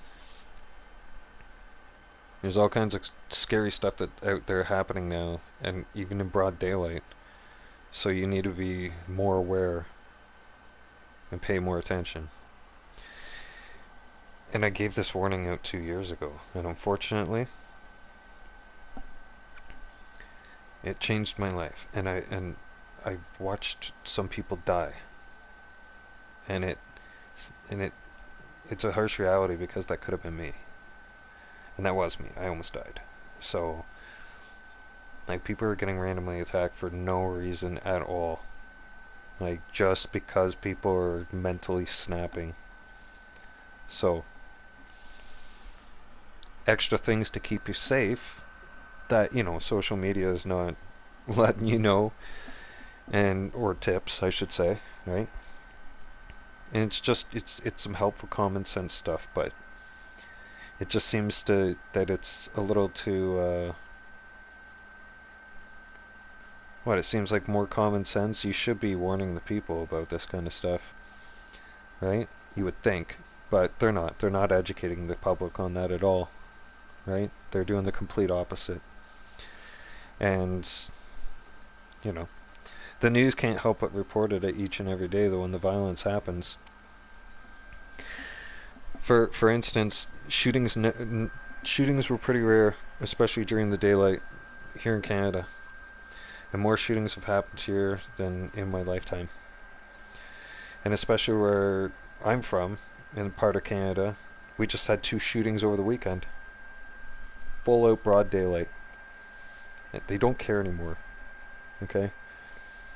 So, always pay attention to your surroundings. Never ever leave your home with your headphones in your head or on your head. Especially if you take public transit. Okay? Number 2, leave your damn cell phone alone when you're out. Okay? There's nothing on that thing that's more important than you paying attention to your life. Okay? Because a stray bullet can change your life forever. Right? That's no joke. Now, the other thing is that these people don't care about consequences. Oh, it's going to let me load into a different lobby, finally. Let's just do that. I might not close this out right away.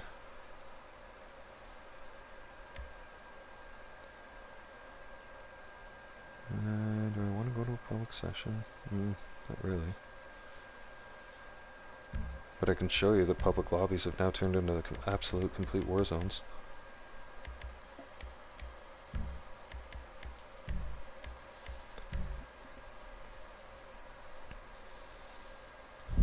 So, the other thing is, I see too many people doing. Well, I've seen it in the last few months, and it's kind of shocking because some of you are still stuck in some kind of safety. Like some of you don't have the reality of what's going on. Like some of you are still thinking that society is still as safe as it was 3 years ago, which it completely is not now. It's a jungle out there now. You gotta be alert and you gotta be paying attention. Right? You take some of what I just said into consideration, and you just might increase your chances of getting out of this shit show that we're all in. All right?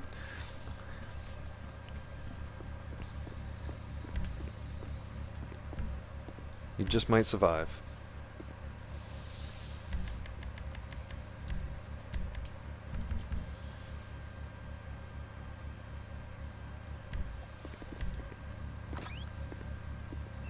Like, and I know how addicting a cell phone can be, because everybody pretty much has one now. But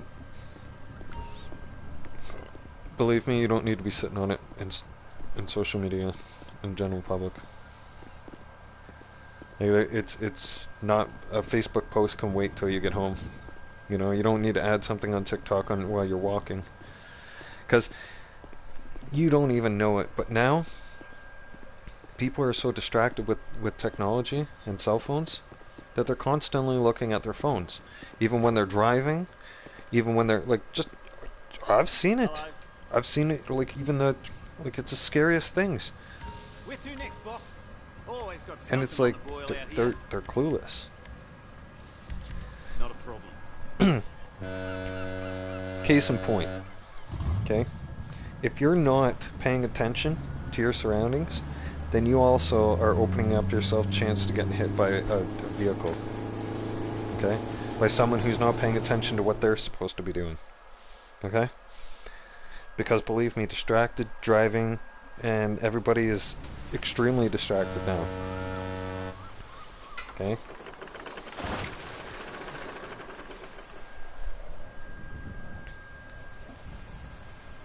Here's another thing that made things worse. Christmas is right around the corner, and they can't afford to pay their bills and feed their families. Right? So something's gonna happen sooner than later. Because this can't keep going on. Right? Sooner or later, the seams are gonna burst, and the public's gonna snap. People are gonna snap. Things will be out of control so fast.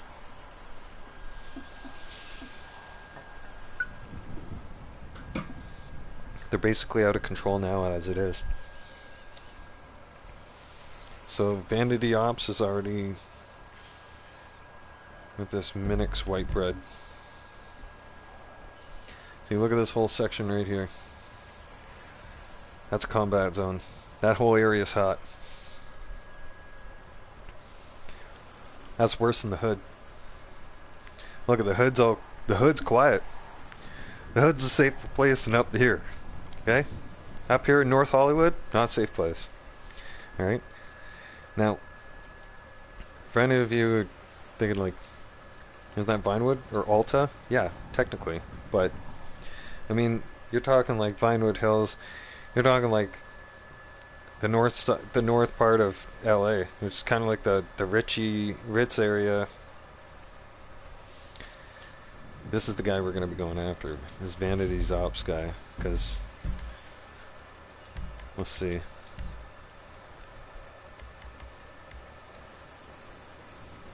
Yeah, his mental state's unstable. Darkest Bible? Wow. That guy's got mental... See? That is the definition of mentally ill. Right here.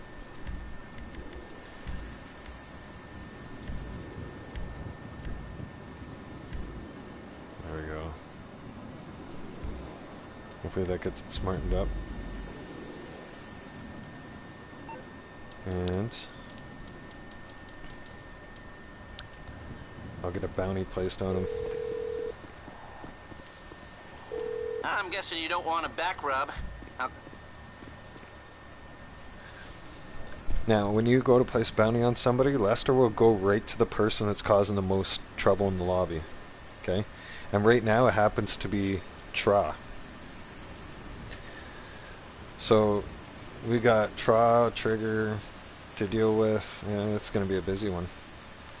Vanity's definitely getting the bounty. Target confirmed. What price do you want on their head? Okay, I'll make it happen.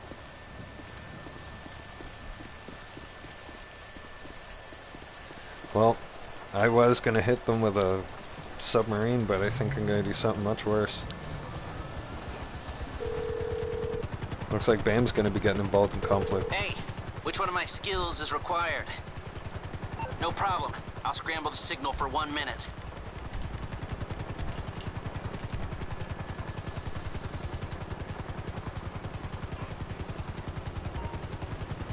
Well, at least Mini White Bread got some money out of that.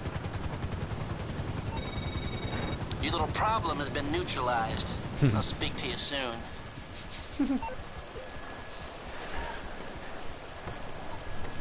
Now, I will say I love that part of the game. When you do place a bounty on somebody and you get that phone call, it's just like, that's satisfying.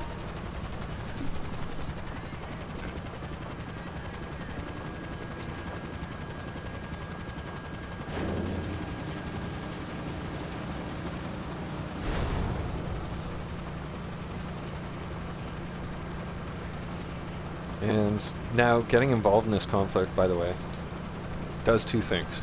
Okay? Number one, it scares the shit out of anybody who's a griefer. Right?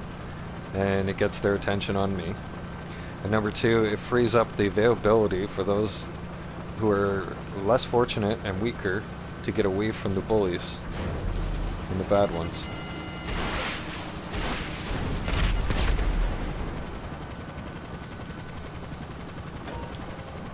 Because when I light it up, I make them scatter. I let them know I'm not messing around.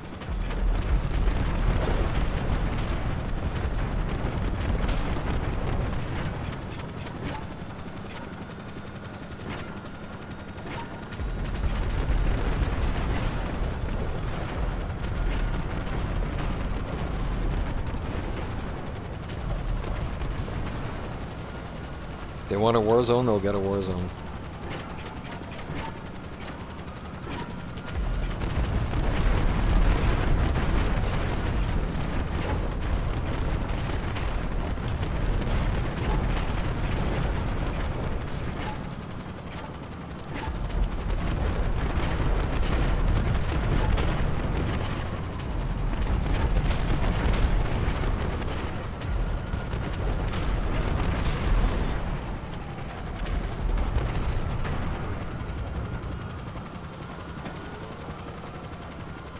The hood boys are on the run.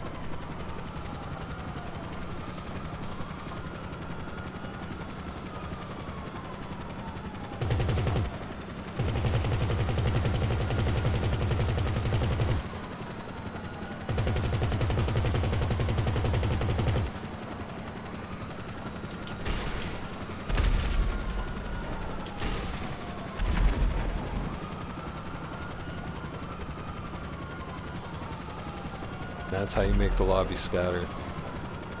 Because they start hearing a big... this thing makes a lot of noise when it's dropping bombs. And like, it's not hard to tell who's dropping those bombs. Like, everybody in the lobby knows what's going on.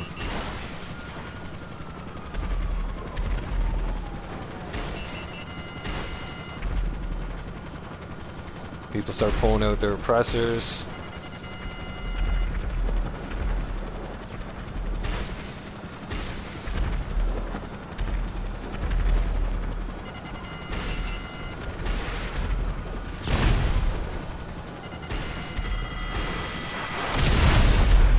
Like, we'll make this guy drop all his ammo, waste all his ammo on that guy.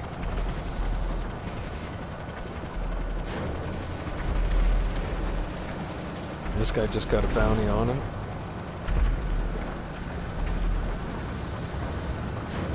Oh, he died. But this thing can take some damage too.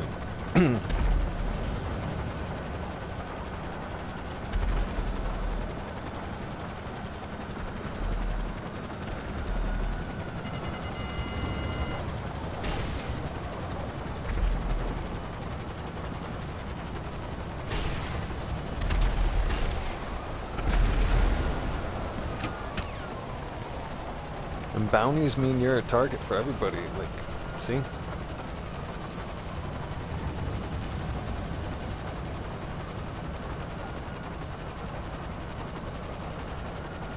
You gotta cripple this thing.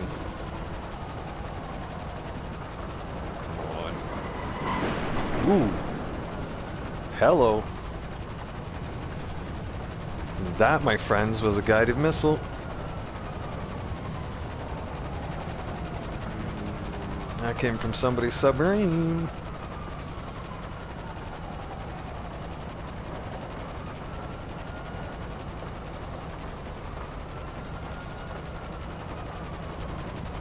That thing came out of nowhere, though. Holy.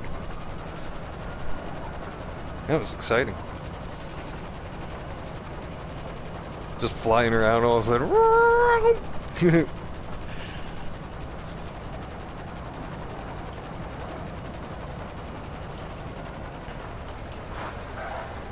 Also, when one of those missiles is flying around, they're loud. You can't really hear it, obviously, over the Avenger. But, yeah, if you were on the ground, and like, we're also really high up. But if we were on ground level right now, you would be able to hear that kind of missile flying around, no problem. Clear as day. And it's scary, too, because you don't even know where it is. And that missile moves around so quick that... Well, you guys seen. Thing almost hit the Avenger. Now the Avenger could have taken that hit.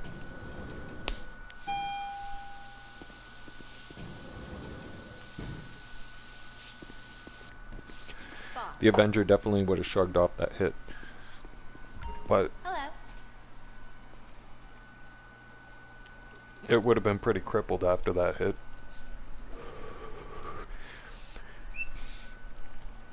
Like, we'd be going to the facility for sure. See, the lobby calmed down a little bit. What do you need? Let me know what you want, and I'll tell the Pegasus people to get it ready. Okay, I'll get it landed on the helipad. I just heard somebody get orbed.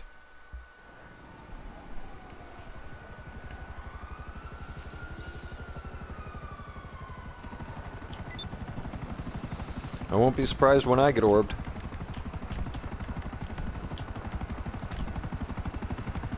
I never am. It's either going to be Freddy or Wendy. Or one of her friends. See? I'm not the only mercenary in the lobby. Ooh, ooh. Oh, no, no, no, no, no, no, no, you don't. Son of a bitch. So he's in a stealth jet.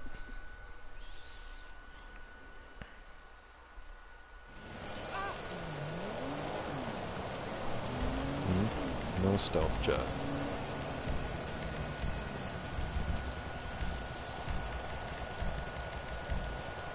You don't want to play games with me, mother. Totally unnecessary. I become scary.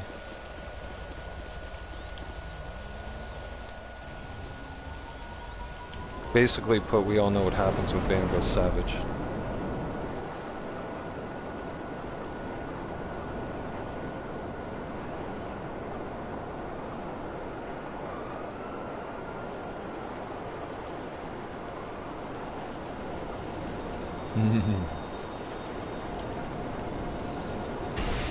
He left. Stores are getting robbed.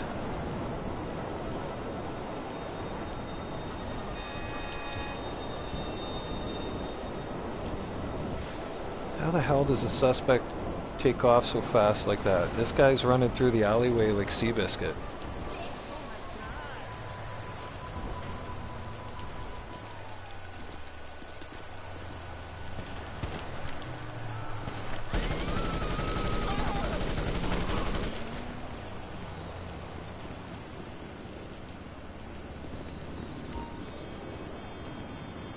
Don't steal from the store. Dumbass.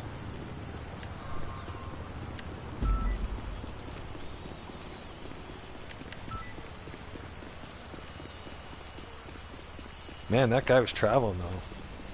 He sure picked up some speed quick.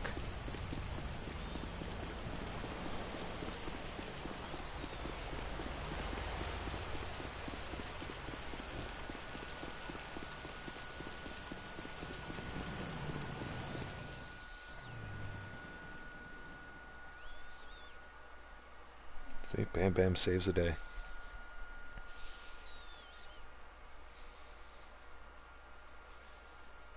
It's like the Quickie Mart just got robbed. Hey?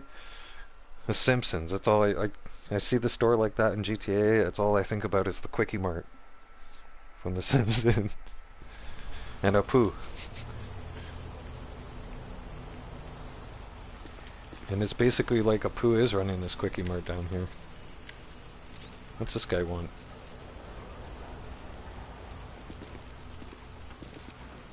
Mess around with me, bud.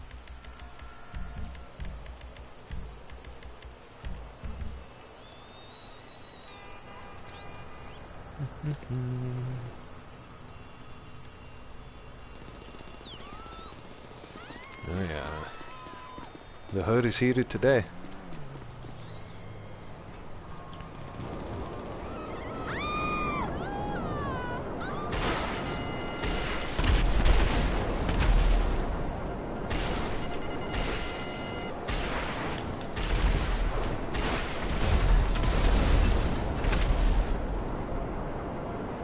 Be a punk, you get treated like a punk.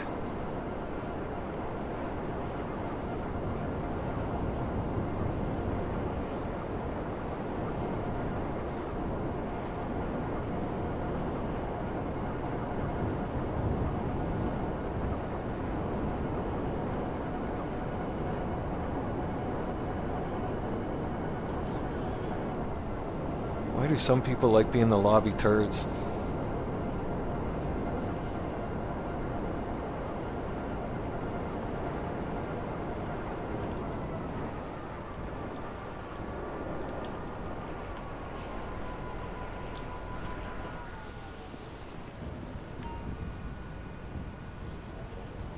It's like a gift or talent some people have. They're just naturally born turds.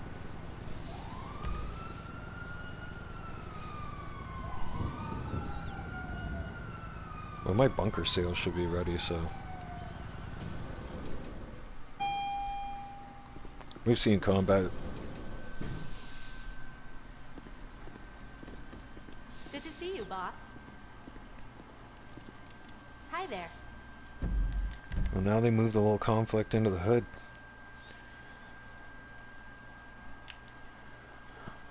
That is my district. So that is my problem. Well, they better calm down. They're not gonna calm down. These three right here? No. They're gonna kill each other. All four of them. They're like animals down there right now. God loves ugly. Wow. You Man, thought just about giving me some shares, boss? some of these names in GTA.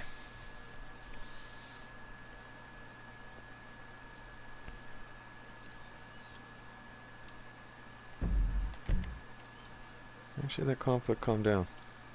I'm happy with that. So long. We gonna make some deals? Oh, hi.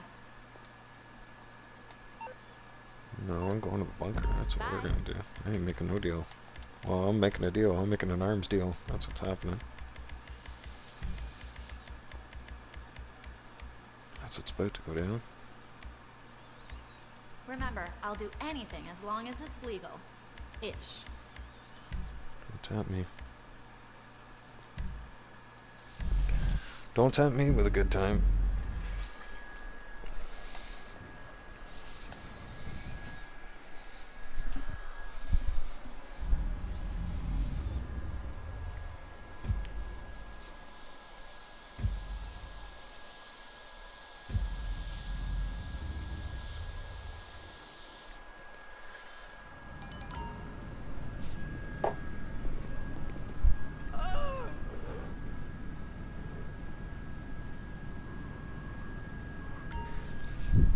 Now, see, I'm already well aware of my bunker status. Usually at all times, I'm pretty good on my bunker. Like I can go and and do some lobby oversight and helping out, and then I know when to leave and go. And I'm like, I know, okay, things have to. My businesses need attention, right? Especially my bunker right now. In case you were worried about selling these arms and them not getting used, we got a buyer airlifting this shipment right into a hot zone. You'll need big off-roaders to get to the pickup sites, so get in the cab and get on the road.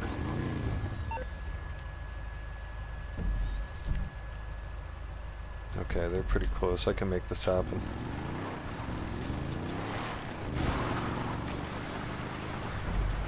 Let's just pinpoint my exact spot. I'm gonna start. And then back. Yeah. Is that way up this way is faster? Not the other route. See, there's certain ways I know about the map too. Like, if you spend a lot of time in GTA, you'll if you've done the missions often enough, you'll get an idea as how you should do the delivery and how the layout of go with the layout of the land. Once you know it, you're just like, yeah, I've got to take a certain way because it may not look the fastest on the map, but in reality, when you're doing it, it's the quickest. They're coming into their hangar. Low-level base access granted. Oh, I'm not coming to the hangar. I got business to do. 13.5 minutes to drop this stuff. Good thing is about even with this one, I own that military tank as well. I haven't brought that thing out in a long time, but I should. Should practice.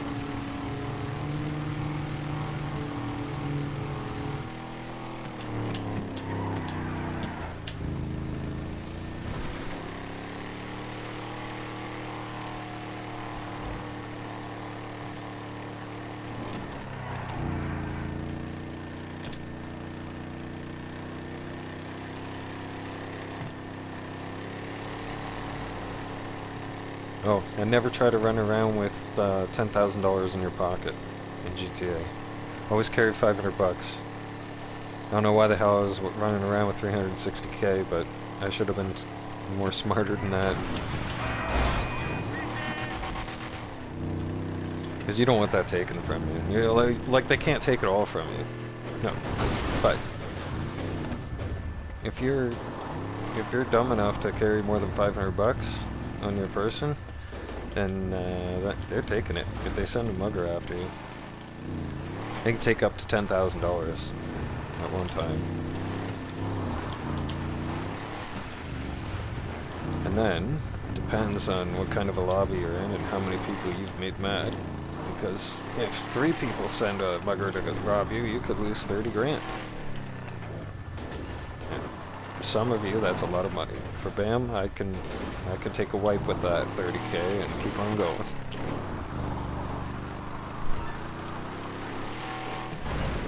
Let me put it to you this way.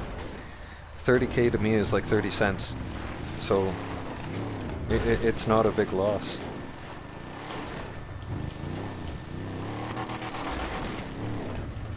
Ooh, looks like my monster truck here. Like, we're not here to climb trees. Like, nice try and stuff, but let's go.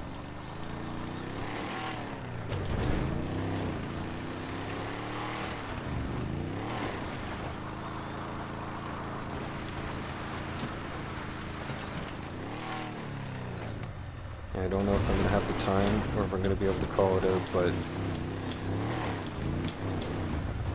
I'm awfully curious. I'm going to try and do it while I'm doing the delivery. But I'm awfully curious to see.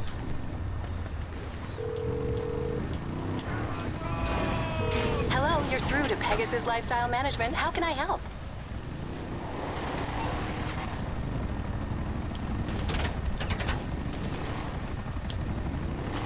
Thank you, madam. Your spectacular aircraft is now ready for you at our nearest airfield. Come on.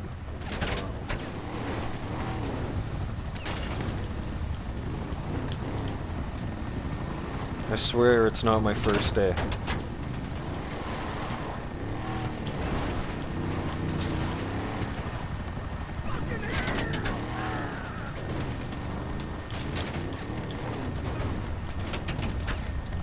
I don't mind challenge though.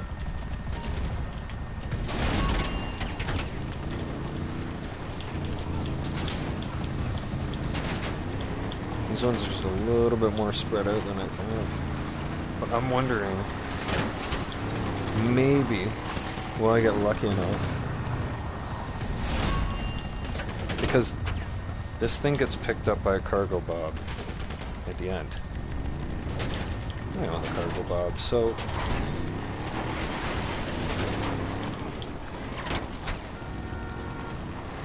but then again, Rockstar might get weird on me because, see,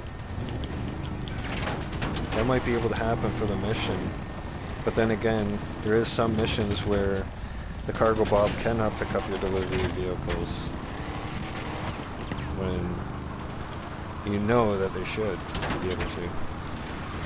It's just a head scratcher. It's just another way. It's another way Rockstar likes to screw with people. They're always finding new ways to screw with me.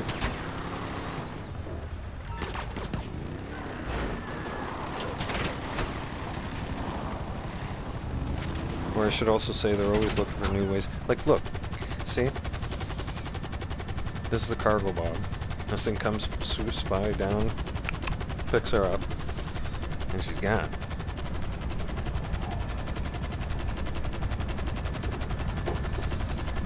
We should be able to apply that to the other one. We just have to avoid Merryweather a little bit.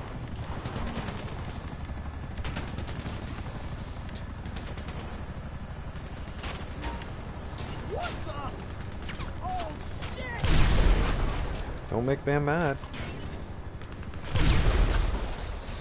Plus, you guys shot at me first.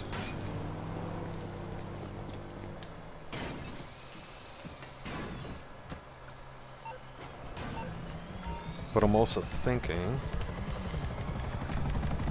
the amount of time it took to get over here and deal with Merryweather and know where I'm going. I'm thinking I won't have to.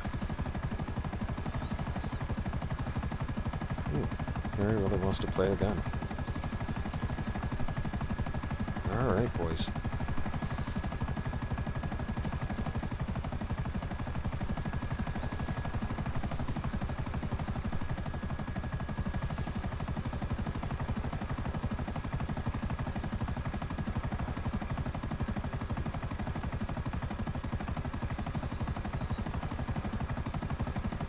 Where is Meriwether going?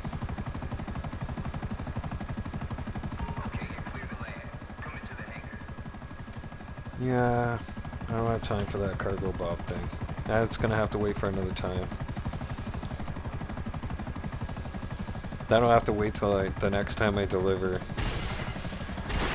The next time I do this delivery, I'm gonna put that to the test right first thing, right from the base.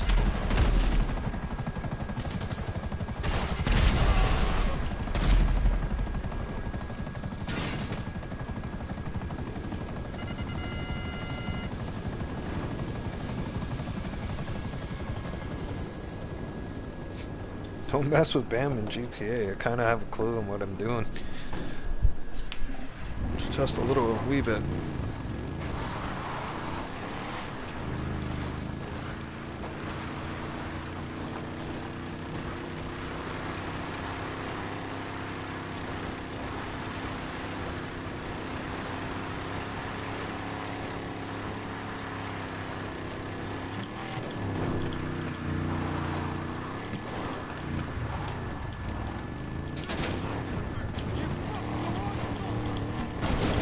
You guys with the wrong person.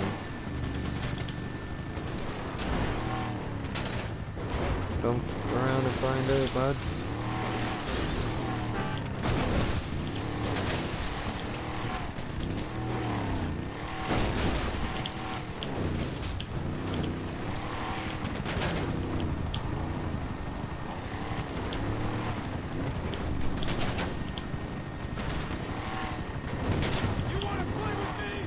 You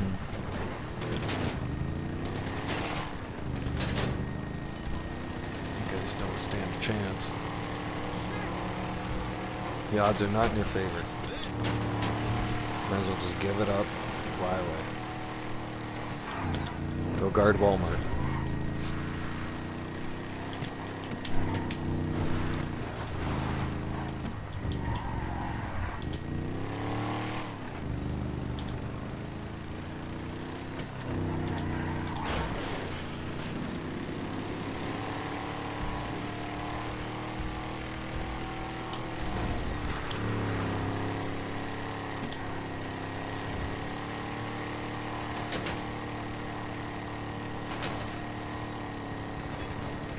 You guys have a worse listening problem than me.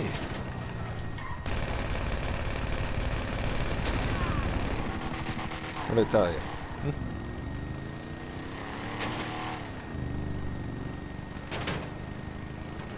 Next, I'm taking the pilot down. And all you boys go down with him.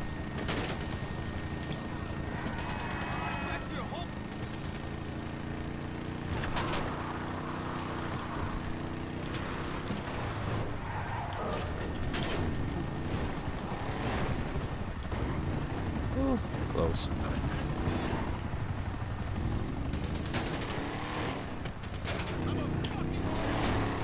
Good for you.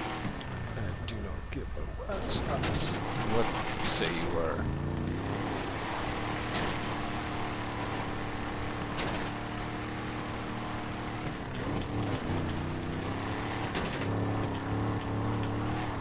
To me, you guys will always be the clowns of Merryweather.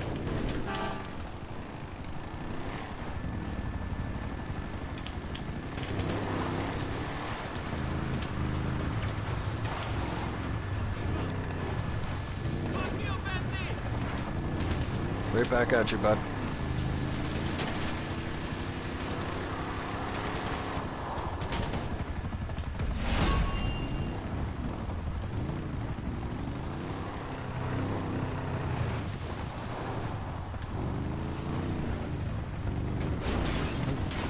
Get out of the tree. What are you doing?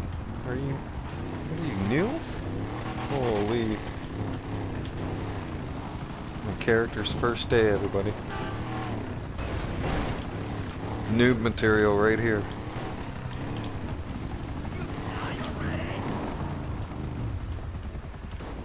Oh, sounds like your helicopter's dying, bud. You're about to eat the dirt.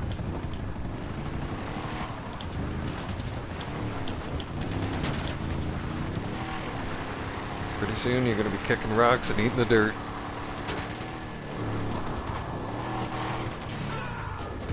See? Told you. Enjoy that, boys.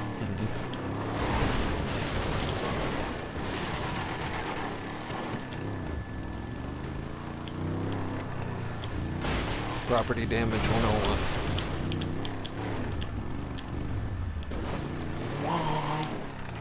There we go. That's how she's done right there.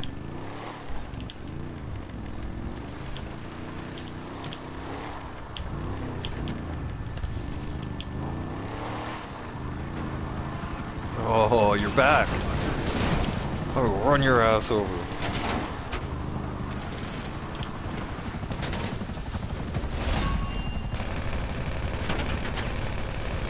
I know how to shoot this thing, man.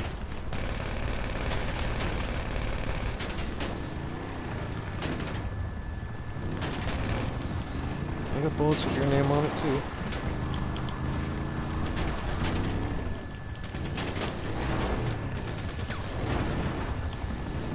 Last time I ended up doing this, I ended up pretty much the same timing. I think I had 45 seconds left as well.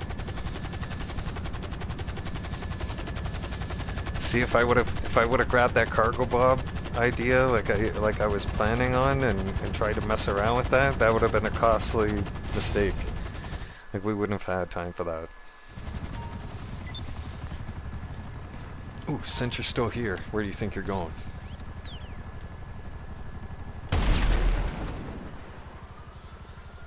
Don't you run away from me.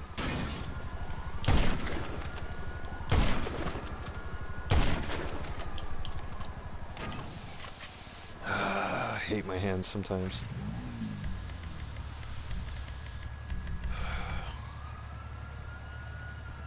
Ooh. Oh, that's different. And that, that's not I my believe, is everything sold. Next time you see those weapons, they'll be on the news.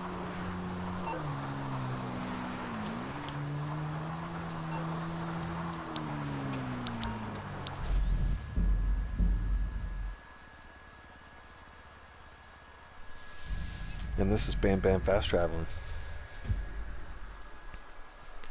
Right back to my favorite facility in Mount Gordo.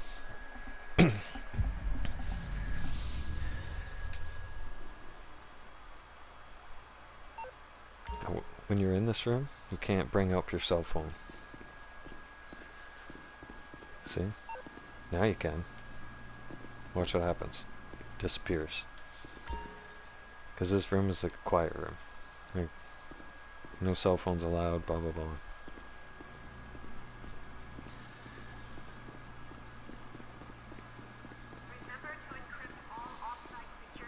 And you got this.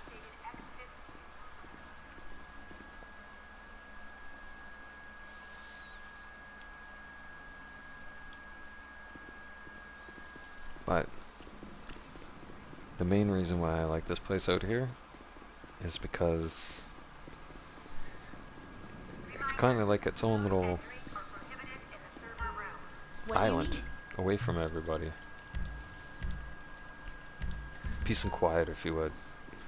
And as you start getting older, you start valuing your peace of mind and peace and quiet, believe me.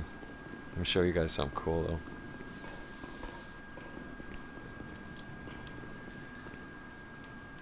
I do have a lot of fun toys out here. And a lot of big stuff that you already see in active conflicts right now on your TV screens.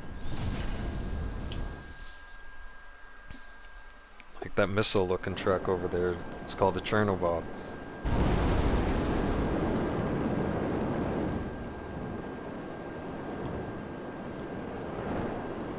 Out here, I have my own mountain,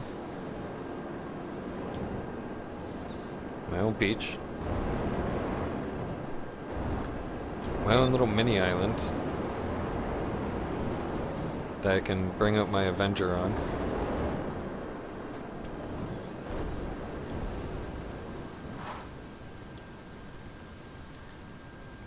Park an Avenger here. If you have a yacht, which I do, your yacht sits right over here.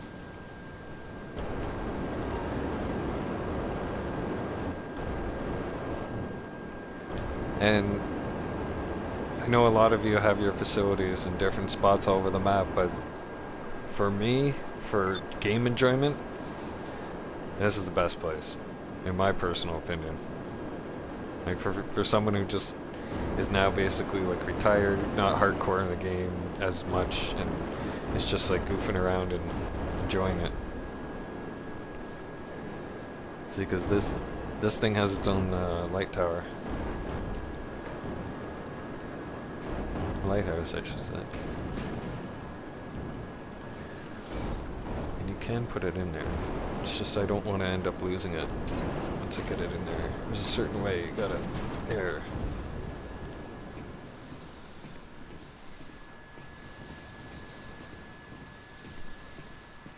So imagine, you're out of sight. They come to invade you.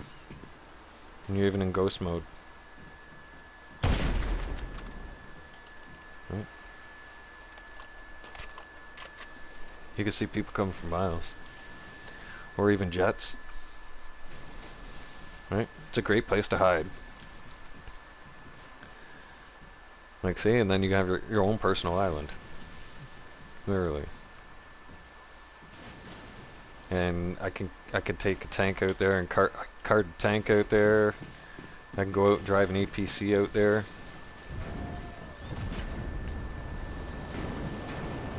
Speaking of the APC, it's more useful out here. I've been meaning. I'm actually glad I brought up the APC because I've been wanting to bring it up back into the facility. Bring it out of headquarters.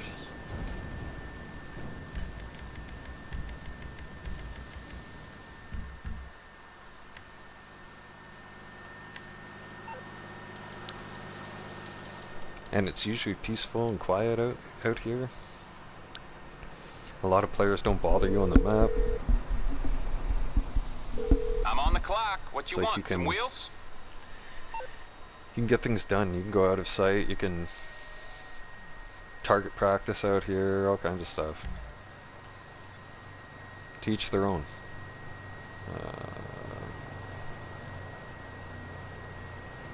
Yeah, there it is. I'm just thinking what else is there. I'll bring it by. The facility has... I have Patriot Mill spec in there, yep. And some of you have now figured out that if you do own an Avenger, you can return it to either your hangar or your facility. I choose my facility because if you keep it in the hangar, I found it takes up an awful lot of space in your hangar.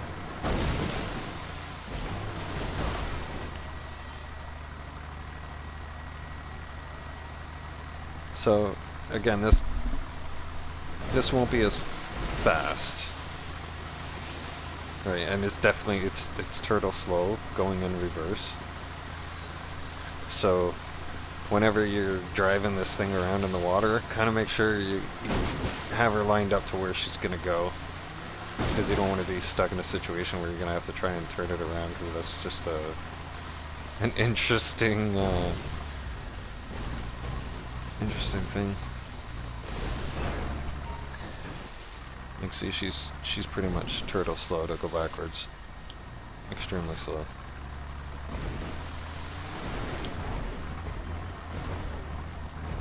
But she is quite the explorer.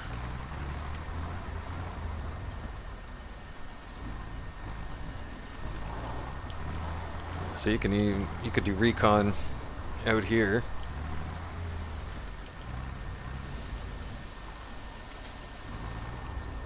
This place has already got a place on the go.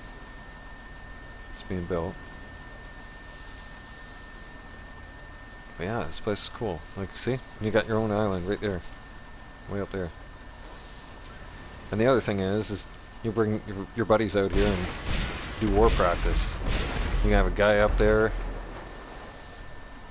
Also, you should have the toys to do the things I'm showing you guys, but yeah, you can have a guy take his thruster, go up there, have another two guys duke it out jets while one guy tries to shoot him down.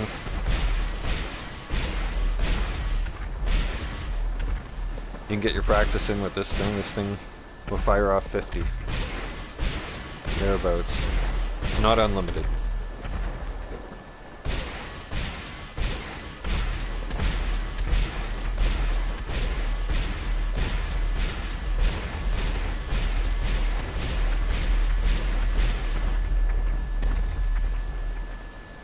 Yeah, this thing's got a lot of power. It can do some damage. It doesn't, and that's not an auto lock though.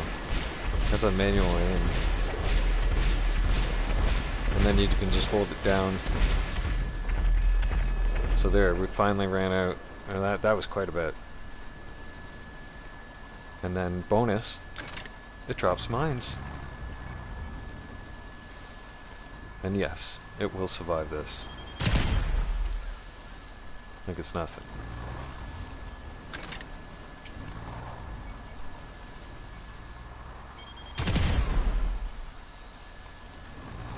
It was meant to take that. This is another thing, another great thing about being way out, having your facility far away from everybody else, is you can bring certain things out and start testing their defenses, finding out where their strengths are and their weaknesses. Like I test this thing out all the time.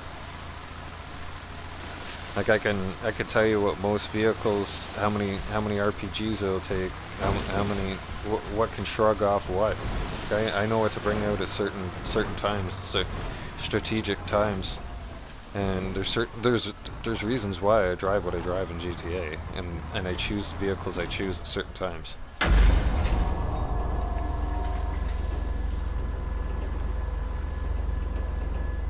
Every one of these vehicles has a purpose.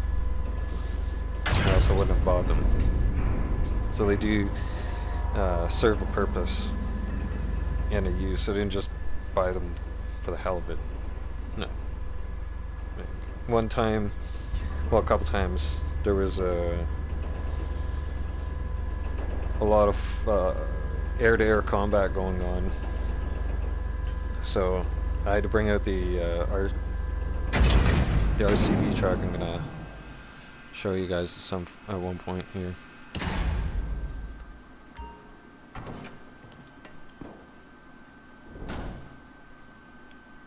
So I got this place pretty set up, so I can leave with a missile jamming vehicle.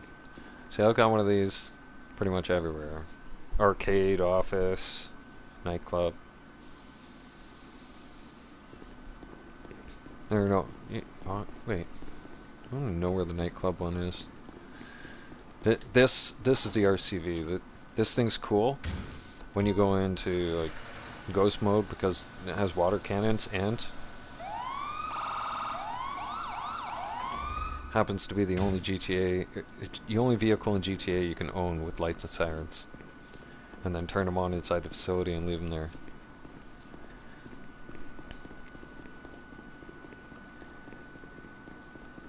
Now this big sucker here, it does a lot of damage.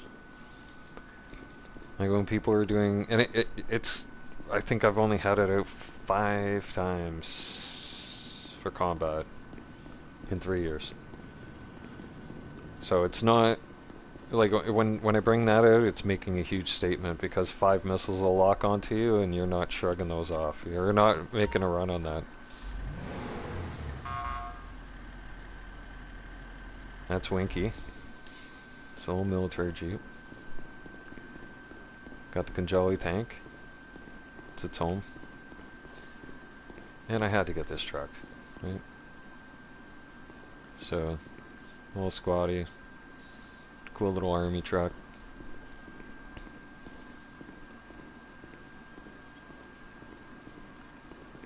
You can have a bunch of your buddies riding the back, right? Go go gangbang style. Go shoot up the neighborhood if you need to. Whatever you gotta do, right? Go to a raid. Like that's when I would bring that out, and I'd have like I would invite like 3 or 4 people to do training, and then I would teach people how to get in and out of the back of that truck, and have them do like little training scenarios with that thing.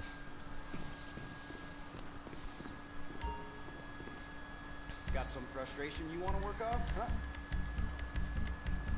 Like during lockdown, this game a lot of people lived on this game. Let me know how you get on. It's calmed down a little bit,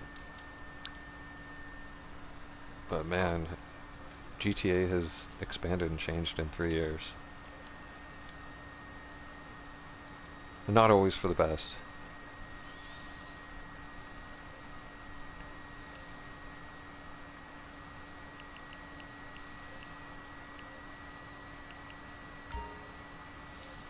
See, this station here is $1.5 million, but it gives you access to the missions.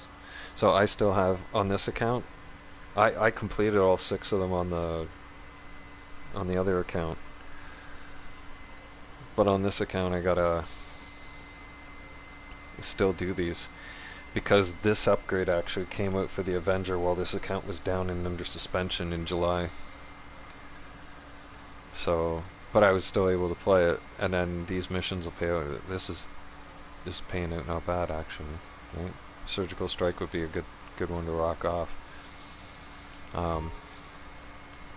It's got three gun stations, so you can have 3 people operating gun stations off this Avenger. This is a non-weaponized thruster, but it does come back in the Avenger, so that is a cool little feature I like. Obviously the Avengers. I got some big plans for that pilot. Gotta say. And like you just seen there, like you got your own little weapons stash, weapons shop. I like.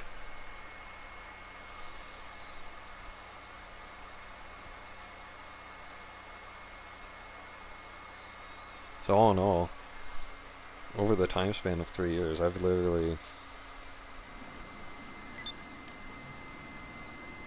built up an army.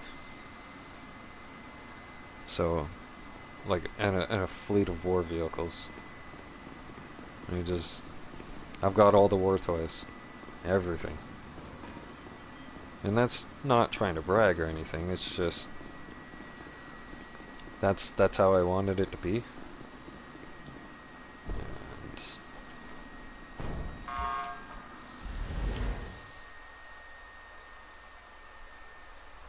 I gradually bought everything over time. It's like, see, this place is awesome to just drive around, mess around in, but I eventually bought everything over time. Oh, and speaking of which, speaking of spending money, I keep remembering how to do this, because I'm going to dive into hockey here in a minute.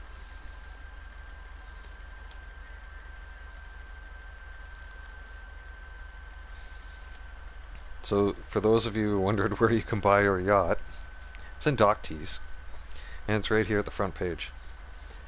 And when you go modify your super yacht, you're not going to want to buy the Orion. It's completely up to you. I mean, you can. It's not $500,000, by the way. It's actually $6 million. But for $7 million, you get the yacht that I have, and it comes with a helicopter, a cool one, and like 2 helipads. So keep that in mind, right? And cooler and more toys. So if you ever want to modify it, you just go into here. So I have gold fittings on it right now.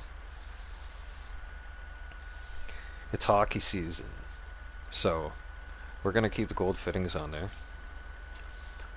and we're gonna keep our blue. But since you guys know what what I represent in hockey. So this is what kind of blue and it's kind of like a cream. That is like a Toronto Maple Leaf, blue and white. But that sort of looks like more like the Toronto Maple Leaf, blue and white. Because I'm going to put Bam Maple Leafs on there. Let's rock that for a little bit. We can always switch. But this is the most expensive one down here.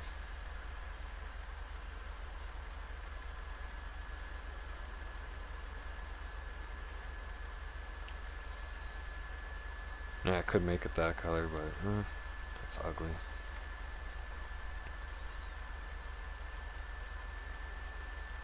I'm liking this.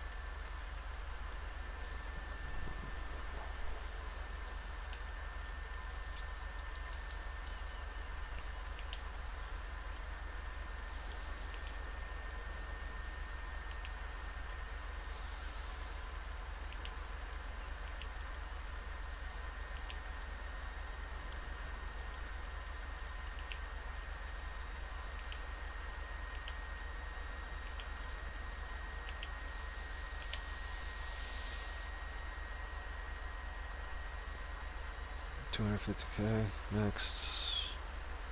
Like, say for some of you guys, that's a lot of money. $550K, and that I've managed money so well in GTA that I comfortably just walk into to in the game and just purchase whatever the heck I want when I want, change what I want, go and move a certain place if I want to with all its upgrades and everything else, and do it just cause.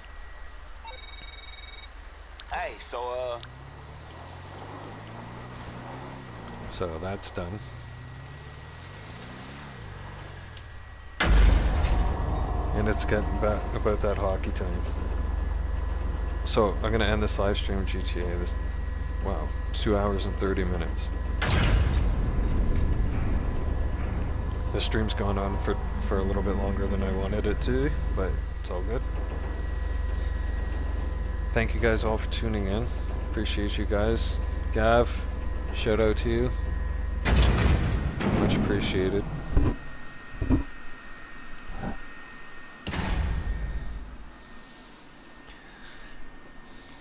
Gav, you're gonna make me want to download Tomb Raider.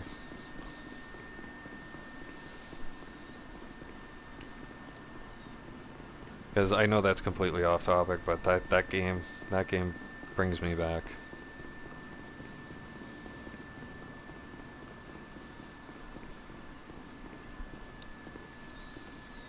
But for now, you guys stay safe, right? I'm gonna load up some hockey. I'm gonna get myself a snack. You know, probably a new juice, not coffee. I don't drink too much coffee. Be awake for a week. Alright. You guys all take care. I'll see you guys in the next stream, okay? Alright, peace out.